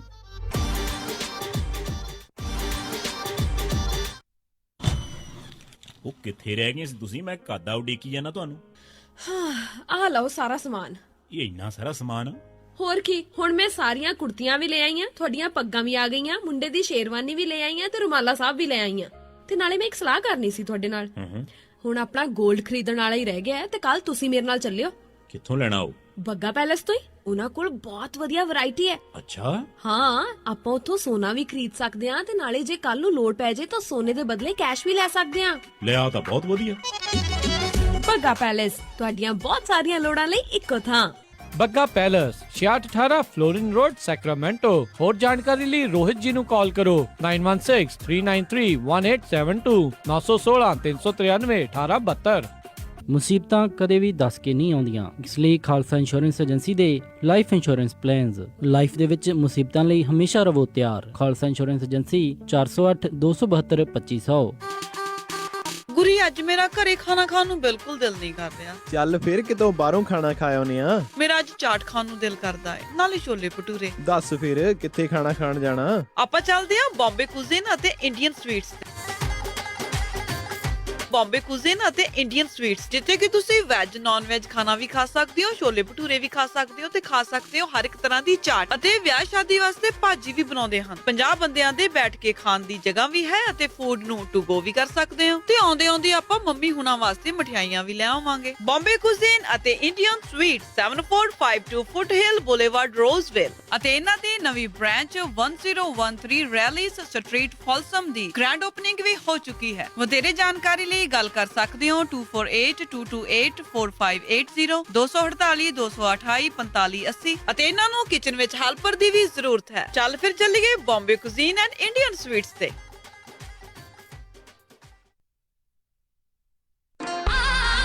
ਸਮੁੰਦਰਾਂ ਤੋਂ ਪਾਰ ਜਿਸ ਦੀ ਗੂੰਜੇ ਆਵਾਜ਼, ਮਹਿਫਲਾਂ ਸਜਾਵੇ ਜਿਸ ਦੀ ਮਿੱਠੀ ਆਵਾਜ਼, ਮਾਂ ਬੋਲੀ ਨੂੰ ਬਚਾਵੇ ਉਹ ਸੁਨਹਿਰੀ ਆਵਾਜ਼, ਜੋੜੇ ਸਭ ਨੂੰ ਵਿਰਸੇ ਨਾਲ ਉਹ ਆਵਾਜ਼ ਜੋ ਸਭ ਦੇ ਮਨ ਨੂੰ ਭਾਵੇ। ਉਹ ਆਵਾਜ਼ ਸਿਰਫ ਪੰਜਾਬੀ ਰੇਡੀਓ USA ਤੋਂ ਆਵੇ। ਮੈਨੂੰ ਤੇਰੇ ਜਿਹਾ ਸੋਹਣਾ ਕੋਈ ਲੱਭਦਾ। ਪੰਜਾਬੀ ਰੇਡੀਓ USA ਸੁਣ ਰਹੇ ਸਾਰੇ ਸਰੋਤਿਆਂ ਨੇ ਇੱਕ ਵਾਰੀ ਫਿਰ ਨਿੱਘੇ ਜੀ ਆਇਆਂ ਨੂੰ ਸਭ ਦਾ ਸਵਾਗਤ ਹੈ। ਸਰੋਤੇ program update America trucking news special ਦੇ ਵਿੱਚ ਹਰਜੋਤ ਜੀ ਆਇਆਂ ਨੂੰ ਸਵਾਗਤ ਹੈ। ਧੰਨਵਾਦ ਜੀ, ਸਤਿ ਸ਼੍ਰੀ ਅਕਾਲ। ਤੇ ਰਮਨ ਜੀ ਆਇਆਂ ਨੂੰ ਸਵਾਗਤ ਹੈ ਇੱਕ ਵਾਰੀ ਫਿਰ। ਸਤਿ ਸ਼੍ਰੀ ਅਕਾਲ ਜੀ। ਸਤਿ ਸ਼੍ਰੀ ਅਕਾਲ ਜੀ। ਜੀ ਤੇ ਸਰੋਤੇ ਜੇ ਤੁਹਾਡਾ ਵੀ ਕੋਈ ਸਵਾਲ ਹੈਗਾ ਹੈ ਤੇ ਤੁਸੀਂ ਕਾਲ ਕਰ ਸਕਦੇ ਹੋ ਨੰਬਰ 408-272-5200 4082725200 ਦੇ ਉੱਤੇ ਜੇ ਤੁਹਾਨੂੰ ਟਰੱਕਿੰਗ ਦੇ ਨਾਲ ਸੰਬੰਧਿਤ ਕੋਈ ਜਿਹੜਾ ਸਵਾਲ ਹੈਗਾ। ਆਪਣੇ ਨਾਲ ਜੁੜੇ ਨੇ ਜਤਿੰਦਰ ਜੀ। ਸਤਿ ਸ਼੍ਰੀ ਅਕਾਲ ਜੀ, ਸਵਾਗਤ ਹੈ। ਹਾਂਜੀ, ਸਤਿ ਸ਼੍ਰੀ ਅਕਾਲ ਸਾਰਿਆਂ ਨੂੰ ਜੀ। ਸਤਿ ਸ਼੍ਰੀ ਅਕਾਲ। ਰਮਨ ਭਾਜੀ, ਮੇਰਾ ਕੁਐਸਚਨ ਸੀਗਾ ਬਿਜ਼ਨਸ ਟੂ ਬਿਜ਼ਨਸ ਐਗਜ਼ਾਮਸ਼ਨ ਲਈ, ਪਰ ਇਹ ਕੁਐਸਚਨ ਹੈਗਾ ਇੱਕ ਹੀ ਆ, ਪਰ ਇਹ ਬਿਜ਼ਨਸ ਟੂ ਬਿਜ਼ਨਸ ਐਗਜ਼ਾਮਸ਼ਨ ਕਰਕੇ ਇਹਦੇ ਸਵਾਲ ਆਪਣੇ ਆਪ ਹੀ ਦੋ ਬਣ ਜਾਂਦੇ ਆ। ਇੱਕ ਤਾਂ ਇਹ ਕਹਿੰਦੇ ਆ ਬਈ ਹਰੇਕ ਬੰਦੇ ਨੂੰ MC ਲੈਣੀ ਪੈਣੀ ਆ ਤੇ ਜਾਂ ਕਾਰਪੋਰੇਸ਼ਨ ਬਣਾਉਣੀ ਪੈਣੀ ਆ, ਉਹ ਆਪਣੀ ਲੋੜ ਚੁੱਕੇ ਤੇ ਆਪਣਾ 1099 ਲਵੇ, ਉਹ ਆਪਣਾ ਟੈਕਸ ਭਰ ਸਕਦਾ ਹੈ। ਇੱਕ ਇਹਦੇ ਨਾਲ ਹੀ ਇੱਕ ਕੁਐਸਚਨ ਇਹ ਆ ਬਈ ਕਹਿੰਦੇ ਬਈ ਇੱਕ ID ਬਣਾਓ, EIN ਨੰਬਰ ਲਓ, ਇੱਕ ਅਕਾਊਂਟ ਖਲਾਓ ਤੇ ਇੱਕ ਤੁਸੀਂ ਬਿਜ਼ਨਸ ਨੇਮ ਲੈ ਲਓ, ਪਰ ਉਹ ਬਿਜ਼ਨਸ ਨੇਮ ਤੁਹਾਡਾ MC ਨੰਬਰ ਉਹਦੇ ਲਈ ਲੋੜ ਨਹੀਂ ਹੈਗੀ। ਤੇ ਉਹਦੇ ਵਿੱਚ ਤੁਸੀਂ ਦੂਸਰੀ ਕੰਪਨੀ ਦੇ ਸਾਈਨ ਯੂਜ਼ ਕਰ ਸਕਦੇ ਆ, ਦੂਸਰੀ ਕੰਪਨੀ ਦੀ ਇੰਸ਼ੋਰੈਂਸ ਯੂਜ਼ ਕਰ ਸਕਦੇ ਆ ਤੇ ਉਹ ਕੰਪਨੀ ਤੁਹਾਨੂੰ ਤੁਹਾਡੇ EIN ਤੇ ਉਹ ਬਿਜ਼ਨਸ ਨੇਮ ਦੇ ਥੱਲੇ ਉਹ ਤੁਹਾਨੂੰ 1099 ਦੇ ਦੇਵੇਗੀ। ਕੀ ਇਹ ਸਹੀ ਹੈ ਜੀ?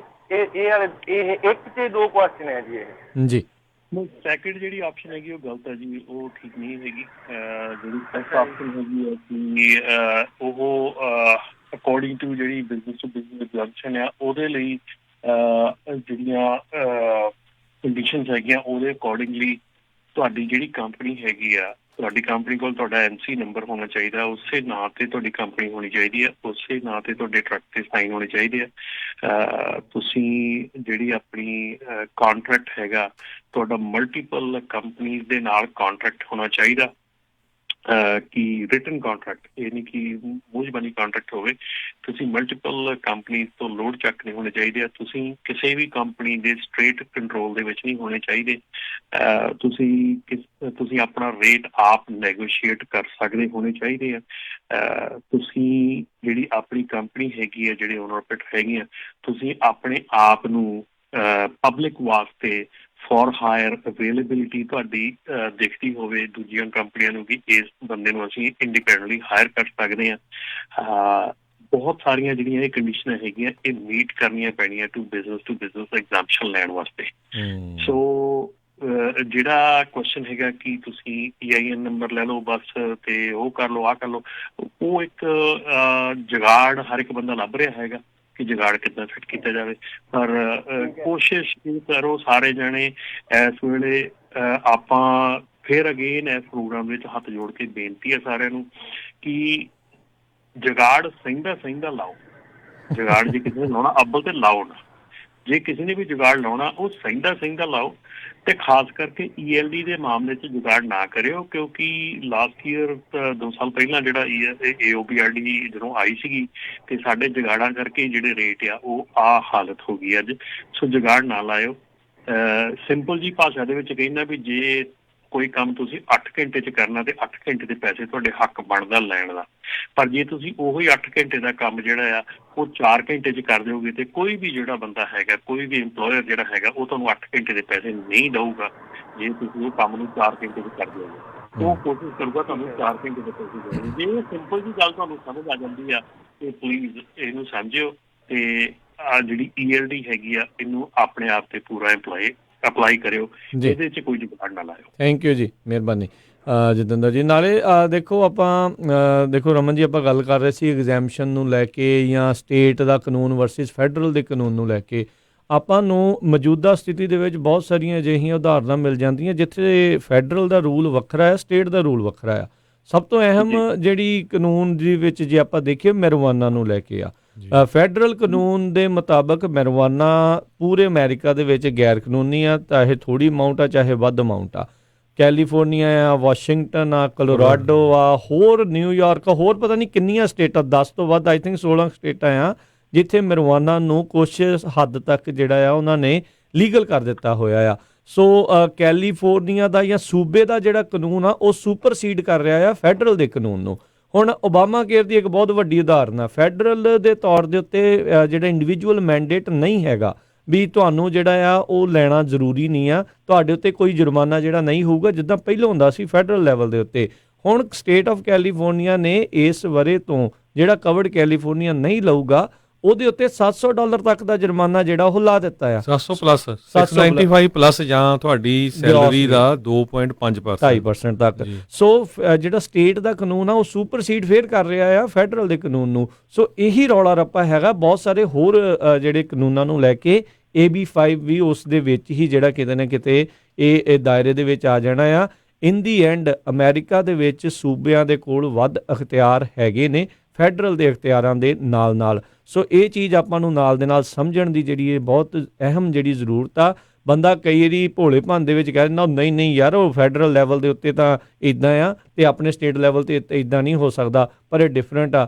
ਫੈਡਰਲ ਦੇ ਟੈਕਸ ਵੱਖਰੇ ਹੁੰਦੇ ਆ, ਸਟੇਟ ਦੇ ਟੈਕਸ ਵੱਖਰੇ ਹੁੰਦੇ ਆ। ਹਰ ਇੱਕ ਜਿਹੜੇ ਆ ਲੈਵਲ ਦੇ ਉੱਤੇ ਇਹਨਾਂ ਨੇ ਇੱਕ ਲਾਈਨ ਜਿਹੜੀ ਆ ਉਹ ਖਿੱਚੀ ਹੋਈ ਆ। ਸੋ ਇਹ ਵੀ ਕਿਤੇ ਨਾ ਕਿਤੇ ਇਸ ਲਾਈਨ ਦੇ ਜਿਹੜੇ ਖੱਬੇ ਸੱਜੇ ਪਾਸੇ ਨੂੰ ਇਹਨੇ ਹੀ ਜਿਹੜਾ ਉਹ ਜਾਣਾ ਆ। ਸੋ ਆਪਾਂ ਨੂੰ ਉਸੇ ਹਿਸਾਬ ਦੇ ਨਾਲ ਹੀ ਤੁਹਾਨੂੰ ਚੱਲਣਾ ਪੈਣਾ ਆ ਜੇ ਇਸ ਸੂਬੇ ਦੇ ਵਿੱਚ ਇਨ ਦੀ ਐਂਡ ਤੁਸੀਂ ਰਹਿ ਰਹੇ ਹੈਗੇ ਆ। ਤੇ ਆਪਣੇ ਨਾਲ ਅਗਲੇ ਕਾਲਰ ਵੀ ਜਿਹੜੇ ਜੁੜੇ ਨੇ, ਗੁਰਜਿੰਦਰ ਜੀ, ਸਤਿ ਸ਼੍ਰੀ ਅਕਾਲ ਜੀ। ਹਾਂਜੀ ਸਤਿ ਸ਼੍ਰੀ ਅਕਾਲ ਜੀ। ਭਾਈ ਰਮਨ ਭਾਈ ਸਤਿ ਸ਼੍ਰੀ ਅਕਾਲ ਜੀ। ਭਾਈ ਮੈਂ ਇੱਕ ਸਵਾਲ ਪੁੱਛਣਾ ਸੀਗਾ ਵੀ ਮੈਂ ਨਾ 1.25 ਸਾਲ ਪਹਿਲਾਂ ਇੱਕ ਟ੍ਰੇਲਰ ਬਾਈ ਕੀਤਾ ਸੀ ਬ੍ਰੈਂਡ ਨਿਊ ਗ੍ਰੇਡਨ ਦਾ ਸਾਲਟ ਲੇਕ ਤੋਂ, ਤੇ ਉਹਨਾਂ ਨੇ ਮੈਨੂੰ 2 ਆਪਸ਼ਨ ਦਿੱਤੀ ਸੀ ਕਿ ਤੁਸੀਂ ਨੰਬਰ ਪਲੇਟ ਕੈਲੀਫੋਰਨੀਆ ਲੈਣੀ ਆ ਤੇ ਆਈਡਾਓ ਲੈਣੀ ਆ। ਤੇ ਜੇ ਤੁਸੀਂ ਕੈਲੀਫੋਰਨੀਆ ਲੈਣੀ ਆ ਤੁਹਾਨੂੰ ਆਹ ਰਿਕੁਆਇਰਮੈਂਟ ਨੇ ਤੇ ਆਈਡਾਓ ਲੈਣੀ ਆ ਤੁਹਾਨੂੰ ਕੋਈ ਰਿਕੁਆਇਰਮੈਂਟ ਨਹੀਂ ਤੇ ਲਾਈਫ ਟਾਈਮ ਤੁਹਾਡੀ ਪਲੇਟ ਆ। ਤੇ ਹੁਣ ਮੈਨੂੰ ਇਹ ਸੀਗਾ ਵੀ ਚਲੋ ਲਾਈਫ ਟਾਈਮ ਮਿਲਦੀ ਪਈ ਆ ਤੇ ਮੈਂ ਪੂਰਾ ਲੈ ਮੈਂ ਆਈਡਾਓ ਲੈ ਲਿਆ। ਤੇ ਮੈਨੂੰ ਪਿਛਲੇ ਵੀਕ ਕੈਲੀਫੋਰਨੀਆ ਸਕੇਲ ਨੇ ਪੁੱਲ ਓਵਰ ਕਰ ਲਿਆ ਤੇ ਮੈਨੂੰ ਉਹਨਾਂ ਨੇ ਟਿਕਟ ਦਿੱਤੀ ਕਿ ਤੁਹਾਡੀਆਂ ਪਲੇਟ ਕੈਲੀਫੋਰਨੀਆ ਚਾਹੀਦੀਆਂ ਨੇ ਤੇ ਇਹ ਹੈਵ ਟੂ ਹੈਵ ਤੁਸੀਂ ਕੈਲੀਫੋਰਨੀਆ ਕਰਾਓ। ਇਹਦੇ ਵਿੱਚ ਹੁਣ ਸਾਡੇ ਕੋਲ ਮੇਰੇ ਨਾਲ ਕਈ ਫਰੈਂਡ ਨੇ ਜਿਹੜੇ ਜਿਨ੍ਹਾਂ ਕੋਲ ਆਈਡਾਓ ਦੀਆਂ ਪਲੇਟਾਂ ਨੇ। ਹੁਣ ਅਸੀਂ ਸਾਰੇ ਹੀ ਚੱਕਰ ਦੇ ਵਿੱਚ ਪਏ ਹੋਏ ਆ ਵੀ ਸਾਨੂੰ ਜੇ ਉਹਨਾਂ ਨੇ ਨਹੀਂ ਅਸੀਂ ਇਹ ਕਵਰ ਕਰਦੇ ਸੀ, ਇਹ ਰਿਕੁਆਇਰਮੈਂਟ ਨਹੀਂ ਸੀ ਸਾਡੀ, ਤਾਂ ਉਹਨਾਂ ਨੇ ਸਾਨੂੰ ਆਈਡਾਹੋ ਦੀਆਂ ਪਲੇਟਾਂ ਕਿਉਂ ਦਿੱਤੀਆਂ, ਸਾਨੂੰ ਕੈਲੀਫੋਰਨੀਆ ਦੇਣੀਆਂ ਚਾਹੀਦੀਆਂ ਸੀਗੀਆਂ, ਅਸੀਂ ਉਹਦੀ ਕੈਲੀਫੋਰਨੀਆ ਲੈਂਦੇ ਤੇ ਹੁਣ ਸਾਨੂੰ ਟਿਕਟ ਮਿਲ ਗਈ ਆ। ਤੇ ਇਸ ਬਾਰੇ ਮੈਂ ਥੋੜਾ ਜਿਹਾ ਤੁਹਾਡਾ ਪੁੱਛਣਾ ਚਾਹੁੰਦਾ ਕਿ ਇਹ ਗੱਲ ਸਹੀ ਹੈ ਕਿ ਗਲਤ ਹੈ? ਜੀ ਦੇਖੋ ਜੀ, ਇਹ ਸਿਚੁਏਸ਼ਨ ਜਿਹੜੀ ਆ ਕਾਫੀ ਆ ਰਹੀ ਹੈਗੀ ਆ, ਔਰ ਬਹੁਤ ਦੇਰ ਪਹਿਲਾਂ ਜਦੋਂ ਆਪਾਂ ਟਰੱਕਾਂ ਦੀਆਂ ਪਲੇਟਾਂ ਹੁੰਦੀਆਂ ਸੀ, ਟ੍ਰੇਲਰ ਦੀਆਂ ਪਲੇਟਾਂ ਹੁੰਦੀਆਂ ਸੀ, ਓਕਲਾਹੋਮਾ ਦੀਆਂ ਪਲੇਟਾਂ ਹੁੰਦੀਆਂ ਸੀ, ਬਾਹਰ ਦੀਆਂ ਪਲੇਟਾਂ ਕਰਾ ਜਾਂਦੇ ਸੀਗੇ। ਸੋ ਇਹ ਸਟੇਟ ਦੇ ਲਈ ਇੱਕ ਪ੍ਰੋਬਲਮ ਹੈ ਕਿ ਤੁਸੀਂ ਸਟੇਟ ਆਫ ਕੈਲੀਫੋਰਨੀਆ ਦੇ ਵਿੱਚ ਰਹਿ ਰਹੇ ਹੈਗੇ ਆ, ਔਰ ਤੁਹਾਡੀ ਪਲੇਟ ਜਿਹੜੀ ਆ ਉਹ ਤੁਸੀਂ ਟੈਕਸ ਕਹਿ ਲਓ ਜਾਂ ਕੁਛ ਕਹਿ ਲਓ, ਤੁਸੀਂ ਪੇ ਕਰ ਰਹੇ ਆਈਡਾਹੋ ਨੂੰ। It doesn't make sense. So ਇਹ ਜਿਹੜੀਆਂ ਚੀਜ਼ਾਂ ਹੈਗੀਆਂ ਡੈਫੀਨੇਟਲੀ ਜਿਹੜੀਆਂ ਵੱਡੀਆਂ ਕੰਪਨੀਆਂ ਵਾਸਤੇ ਇਹ ਚੀਜ਼ਾਂ ਕੰਮ ਕਰ ਰਹੀਆਂ, ਕਿਉਂਕਿ ਉਹਨਾਂ ਦਾ ਜਿਹੜਾ ਬਿਜ਼ਨਸ ਹੈਗਾ ਆ ਥਰੂ ਆਊਟ US ਫੈਲਿਆ ਹੋਇਆ। ਸੋ ਕਿਸੇ ਸਟੇਟ ਦੇ ਵਿੱਚ ਉਹਨਾਂ ਦਾ ਕੁਛ ਹੈ, ਕਿਸੇ 'ਚ ਕੁਛ ਹੈ, ਸੋ ਕਰ ਸਕਦੇ ਹੈਗੇ। ਪਰ ਕਿਉਂਕਿ ਜਿਹੜਾ ਵੀ ਤੁਹਾਡਾ ਸੇਲਸਮੈਨ ਸੀਗਾ ਜਾਂ ਜਿਹੜੇ ਵੀ ਬੰਦੇ ਨੇ ਤੁਹਾਡੇ ਪੇਪਰ ਵਰਕ ਕੀਤੇ ਆ, ਉਹਨੂੰ ਤੁਹਾਨੂੰ ਨੋਟੀਫਾਈ ਕਰਨਾ ਚਾਹੀਦਾ ਸੀਗਾ ਕਿ ਇਹ ਚੀਜ਼ ਜਿਹੜੀ ਆ ਭਾਵੇਂ ਤੁਸੀਂ ਕਰਵਾ ਸਕਦੇ ਆ, ਤੁਹਾਡੀ ਚੱਲੀ ਜਾਊਗੀ। ਪਰ ਜਿੱਦਣ ਤੁਹਾਨੂੰ ਕੈਲੀਫੋਰਨੀਆ ਵਾਲਿਆਂ ਨੂੰ ਦਿਮਾਗ 'ਚ ਆ ਗਿਆ, ਤੁਹਾਨੂੰ ਕੋਈ ਉੱਦਣ ਆਫਿਸਰ ਬੈਠਾ ਹੋਇਆ, ਉਹਨੇ ਰੋਕ ਲਿਆ, ਉਹਨੇ ਤੁਹਾਨੂੰ ਟਿਕਟ ਦੇ ਦੇਣੀ ਹੈ ਇਹਦੀ। ਸੋ ਇਹ ਕਾਫੀ ਹਲਚਲ ਚੱਲ ਰਹੀ ਹੈਗੀ ਹੈ ਇਸ ਵੇਲੇ, ਕਿਉਂਕਿ ਆਬਵੀਅਸਲੀ ਇਹ ਤੁਹਾਡਾ ਜਿਹੜਾ ਪੇਪਰ ਵਰਕ ਕਰਦੇ ਹੈਗੇ, ਤੁਹਾਡੇ ਆਪਰੇਟਰ ਦਾ ਪੇਪਰ ਕਰਦੇ, ਉਹਨਾਂ ਦਾ ਇਹ ਕੁਐਸਚਨ ਹੈਗਾ। ਬਟ ਫੋਰਚੂਨੇਟਲੀ ਮੈਨੂੰ ਥੋੜ੍ਹਾ ਬਹੁਤ ਪਤਾ ਹੈਗਾ, ਕਿਉਂਕਿ ਜਦੋਂ ਕਾਫੀ ਜਣਿਆਂ ਦੀਆਂ ਕਾਲਸ ਵੀ ਆਉਂਦੀਆਂ ਕਿ ਇਹ ਟਿਕਟਸ ਮਿਲ ਰਹੀਆਂ ਹੈਗੀਆਂ, ਔਰ ਜਦੋਂ ਇਹਦੀ ਥੋੜ੍ਹੀ ਜਿਹੀ ਕੋਪ ਪੜਤਾਲ ਕੀਤੀ, ਉਹ 'ਚ ਹੋਈ ਆ ਕਿ ਜਿਹੜੀ ਸਟੇਟ ਦੇ ਵਿੱਚ ਤੁਸੀਂ ਰਹਿਣੇ ਹੈਗੇ ਆ, ਹੁਣ ਜੇ ਤੁਹਾਡੀ ਕਾਰ ਹੈਗੀ ਹੈ, ਜੇ ਕਾਰ ਤੁਸੀਂ ਰਹਿਣੇ ਕੈਲੀਫੋਰਨੀਆ ਦੇ ਵਿੱਚ ਹੈਗੀ ਆ, ਲੇਕਿਨ ਕਾਰ ਤੁਸੀਂ ਰਜਿਸਟਰ ਕਰਾਈ ਆ ਹੋਰ ਕਿਸੇ ਸਟੇਟ ਦੀ, ਤਾਂ ਅਲਟੀਮੇਟਲੀ ਕਿਸੇ ਨਾ ਕਿਸੇ ਦਿਨ ਕੈਲੀਫੋਰਨੀਆ ਵਾਲਿਆਂ ਨੇ ਫੜ ਕੇ ਤੁਹਾਨੂੰ ਕਹਿਣਾ ਹੈ ਵੀ ਭਾਈ ਤੂੰ ਰਹਿਣਾ ਇੱਥੇ ਆ, ਤੂੰ ਸਾਲ ਹੋ ਗਿਆ, ਜਾਂ ਤੁਹਾਡੇ ਕੋਈ ਘਰ ਦੇ ਲਾਗੇ ਛਾਗੇ ਕੋਈ ਪੁਲਿਸ ਵਾਲਾ ਤੁਹਾਨੂੰ ਰੋਜ਼ ਦੇਖਦਾ ਹੋਇਆ, ਉਹਨੇ ਤੁਹਾਨੂੰ ਫੜ ਲੈਣਾ। ਟਿਕਟ ਮਿਲਦੀ ਹੈ ਜੀ, ਫਿਰ ਜਦੋਂ ਰਜਿਸਟ੍ਰੇਸ਼ਨ ਕਰਾਉਂਦੇ ਫਿਰ ਜੁਰਮਾਨਾ ਵੀ ਪੂਰਾ ਠੋਕਦੇ ਅਗਲੇ।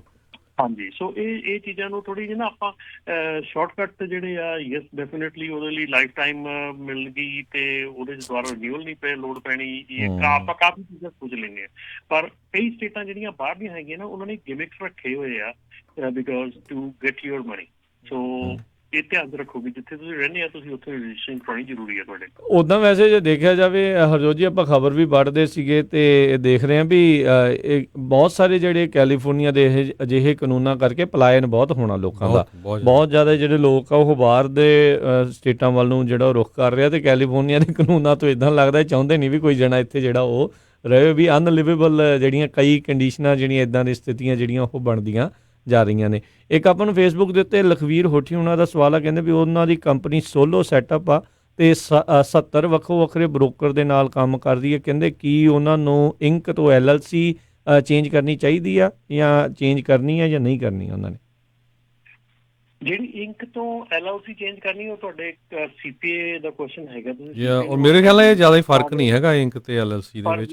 ਇੰਕ ਤੇ LLC ਦਾ ਕੋਈ ਏਡਾ ਫਰਕ ਨਹੀਂ ਹੁੰਦਾ, ਥੋੜੇ ਜਿਹੇ ਉਹਦੇ ਕੰਪੀਟੀਸ਼ਨ ਹੁੰਦੀਆਂ, ਟੈਕਸ ਇੰਪਲੀਕੇਸ਼ਨ ਹੁੰਦੀਆਂ ਕਿ ਟੈਕਸਿੰਗ ਤੁਹਾਡੀ ਕਿੱਦਾਂ ਹੁੰਦੀ ਆ। ਸੋ ਤੁਸੀਂ ਉਹ ਆਪਣੇ CPA ਨੂੰ ਪੁੱਛ ਸਕਦੇ ਆ, ਉਹਦਾ ਕੋਈ ਲੋੜ ਨਹੀਂ ਹੈਗੀ ਇਹਦੇ ਵਾਸਤੇ।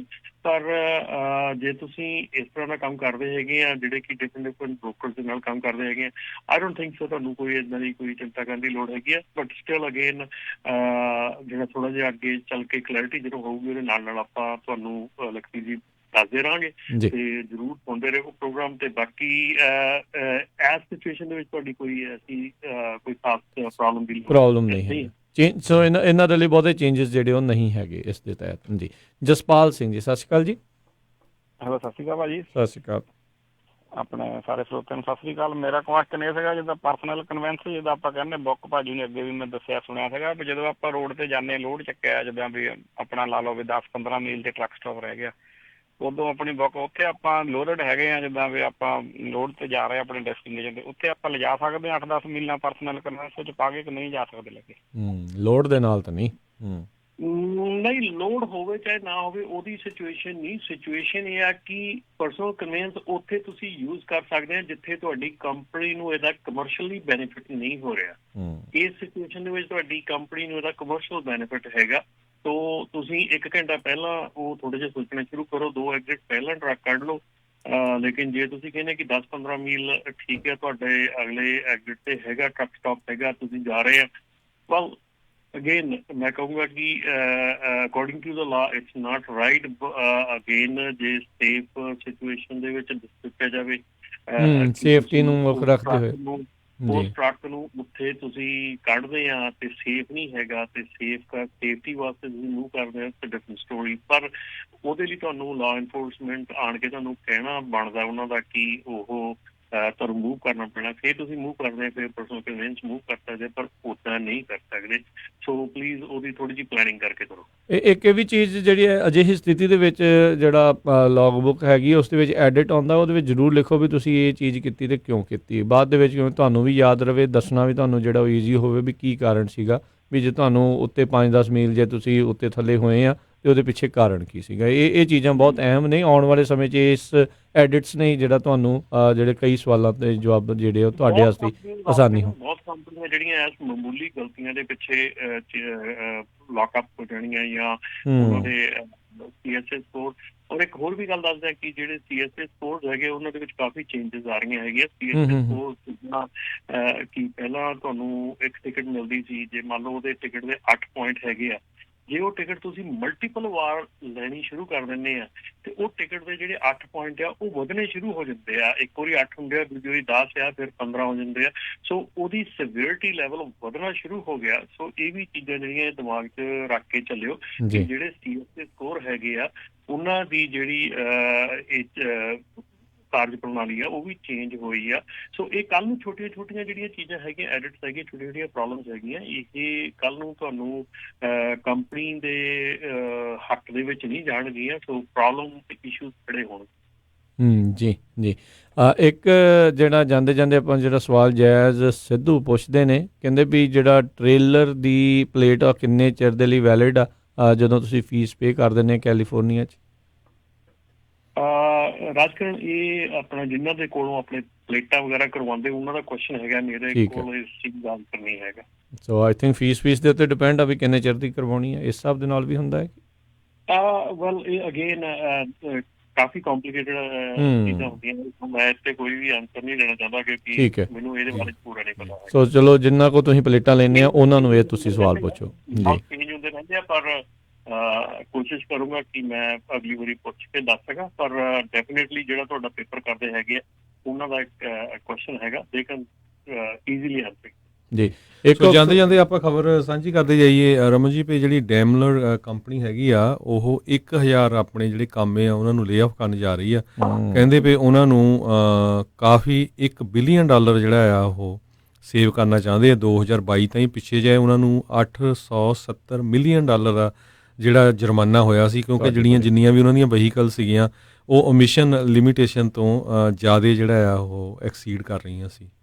ਜੀ ਅਤੇ ਇੱਕ ਜਿਹੜੀ ਚੀਜ਼ ਹੋਰ ਰਾਜ ਮੈਂ ਅਪਡੇਟ ਕਰ ਦਿਆਂਗੇ, ਜਿਹੜੀ ਆਪਾਂ ਵੈਸਟ ਕੋਸਟ ਦੀ ਜਿਹੜੀ ਵੋਲਿਊਮ ਹੈਗੀ ਆ, ਫreight ਵੋਲਿਊਮ ਹੈਗੀ ਆ, ਇਹ ਲਾਸਟ ਵੀਕਸ ਦੇ ਵਿੱਚ ਜਿਹੜੀ ਆ ਇਹ ਟੋਟਲੀ ਆਲ ਮੋਡਸ ਦੇ ਵਿੱਚ ਟੋਟਲੀ ਕ੍ਰੈਸ਼ ਹੋਈ ਹੈਗੀ ਆ। ਸੋ ਜਿਹੜੀ ਸਾਡੀ ਵੈਸਟ ਕੋਸਟ ਦੇ ਉੱਤੇ ਜਿੰਨਾ ਵੀ LA ਪੋਰਟਸ ਤੋਂ, ਲੌਂਗ ਬੀਚ ਤੋਂ ਜਾਂ ਓਕਲੈਂਡ ਤੋਂ, ਸਾਰਿਆਂ ਤੋਂ ਜਿਹੜੀ ਹੈਗੀ ਆ ਇਹ ਅਕਤੂਬਰ 21 ਤੋਂ ਲੈ ਕੇ ਤੇ ਨਵੰਬਰ 2 ਤੱਕ ਜਿਹੜਾ ਆ 34% ਲੋ ਗਈ ਆ ਵੋਲਿਊਮ। ਬਹੁਤ ਸਿਗਨੀਫਿਕੈਂਟ ਹੈਗੀ ਆ ਰਾਜਕਿਰਨ, ਇਹ ਬਹੁਤ ਜ਼ਿਆਦਾ ਮਤਲਬ ਕਿ ਟਰਬਲਿੰਗ ਹੈਗੀ ਇਹ ਜਿਹੜੀ ਨਿਊਜ਼ ਆਈ ਆ ਕਿ ਵੈਸਟ ਕੋਸਟ ਦੀਆਂ ਜਿਹੜੀਆਂ ਵੋਲਿਊਮਸ ਆ ਕ੍ਰੈਸ਼ ਹੋ ਰਹੀਆਂ। ਰੇਲ ਵੋਲਿਊਮ ਜਿਹੜੀ ਆ 20 ਫੁੱਟ ਕੰਟੇਨਰ, 40 ਫੁੱਟ, 45 ਫੁੱਟ ਕੰਟੇਨਰ ਜਿਹੜਾ ਟ੍ਰੈਡੀਸ਼ਨਲੀ ਇੰਟਰਨੈਸ਼ਨਲ ਸ਼ਿਪਿੰਗ ਹੁੰਦੀ ਆ, ਉਹ ਵੀ ਜਿਹੜੀ ਆ LA ਤੋਂ ਸ਼ਿਕਾਗੋ ਦਾ ਜਿਹੜਾ ਬਾਈ ਰੋਡ ਹੈਗਾ, ਤੁਹਾਡਾ ਜਿਹੜਾ ਬਾਈ ਟ੍ਰੇਨ ਹੈਗਾ, ਉਹ ਵੀ 30% ਜਿਹੜੀ ਅਕਤੂਬਰ 24 ਤੋਂ ਲੈ ਕੇ ਨਵੰਬਰ 4 ਤੱਕ 30% ਲੋ ਗਈ ਆ। ਡੋਮੈਸਟਿਕ ਸਟਾਈਲ ਕੰਟੇਨਰ ਜਿਹੜੇ ਆ 48 ਫੁੱਟ ਜਾਂ 53 ਫੁੱਟ, ਉਹ ਵੀ 33% ਸੇਮ ਟਾਈਮ ਫਰੇਮ ਵਿੱਚ 33% ਡਿਕਲਾਈਨ ਗਏ ਆ। ਇਹ ਕਾਫੀ ਟਰਬਲਿੰਗ ਹੈਗੀ ਆ। ਚਾਈਨਾ ਦੇ ਜਿਹੜੇ ਹੌਲੀਡੇਜ਼ ਹੈਗੇ ਆ ਉਹ ਵੀ ਅਸਰ ਕਰ ਰਹੇ ਹੈਗੇ ਆ, ਪਰ ਡੈਫੀਨੇਟਲੀ ਜਿਹੜੀ ਆ ਇਹ ਟ੍ਰੈਂਡ ਜਿਹੜਾ ਹੈਗਾ ਹੈ ਕਾਫੀ ਮਾੜਾ ਹੈਗਾ। ਜੀ ਤੇ ਇੱਕ ਸਵਾਲ ਸਾਨੂੰ ਆਇਆ ਸੀਗਾ ਵੀ ਲੌਗ ਬੁੱਕ ਜਿਹੜੀ ਉਹ ਕਿਹੜੀ ਵਧੀਆ? ਲੌਗ ਬੁੱਕ ਉਹੀ ਵਧੀਆ ਜਿਹੜੇ ਤੁਹਾਨੂੰ ਜਿਹੜੀ ਵਧੀਆ ਕਸਟਮਰ ਸਰਵਿਸ ਦੇਵੇ। ਸੋ ਇਹ ਆਲੇ ਦੁਆਲੇ ਪੁੱਛੋ ਜਿਹਦੇ ਤੋਂ ਜਿਹੜਾ ਤੁਹਾਨੂੰ ਠੀਕ ਲੱਗਦਾ ਆ, ਤੁਸੀਂ ਜਿਹੜੀ ਉਹ ਚੀਜ਼ ਜਿਹੜੀ ਯੂਜ਼ ਕਰੋ। ਆਪਣੇ ਦੋਸਤਾਂ ਮਿੱਤਰਾਂ ਤੋਂ ਜਿਹੜੀਆਂ ਰਿਕਮੈਂਡੇਸ਼ਨਸ ਜਿਹੜੀਆਂ ਉਸ ਦੀਆਂ ਜ਼ਰੂਰ ਤੁਸੀਂ ਲਓ। ਤੇ ਇੱਥੇ ਜਿਹੜਾ ਅੱਜ ਦੇ ਪ੍ਰੋਗਰਾਮ ਦੀ ਸਮਾਪਤੀ ਆ। ਧੰਨਵਾਦ ਰਮਨ ਜੀ, ਮਿਹਰਬਾਨੀ, ਸਤਿ ਸ਼੍ਰੀ ਅਕਾਲ ਜੀ। ਸਤਿ ਸ਼੍ਰੀ ਅਕਾਲ ਜੀ। ਤੇ ਸਰੋਤੇ ਇੱਥੇ ਸਾਡਾ ਅੱਜ ਦਾ ਪ੍ਰੋਗਰਾਮ ਸਮਾਪਤ ਆ। ਮਿਲਾਂਗੇ ਅਗਲੀ ਵਾਰ, ਤੱਕ ਲਈ ਸਾਡੇ ਦੋਨਾਂ ਵੱਲੋਂ ਤੁਹਾਨੂੰ ਸਭ ਨੂੰ ਪਿਆਰ ਸਤਿਕਾਰ ਸਹਿਤ ਸਤਿ ਸ਼੍ਰੀ ਅਕਾਲ। ਜਿਉਂਦੇ ਵਾਸਤੇ ਰਹੋ, ਹੱਸਦੇ ਖੇਡਦੇ ਰਹੋ, ਸੁਣਦੇ ਰਹੋ ਪੰਜਾਬੀ ਰੇਡੀਓ USA।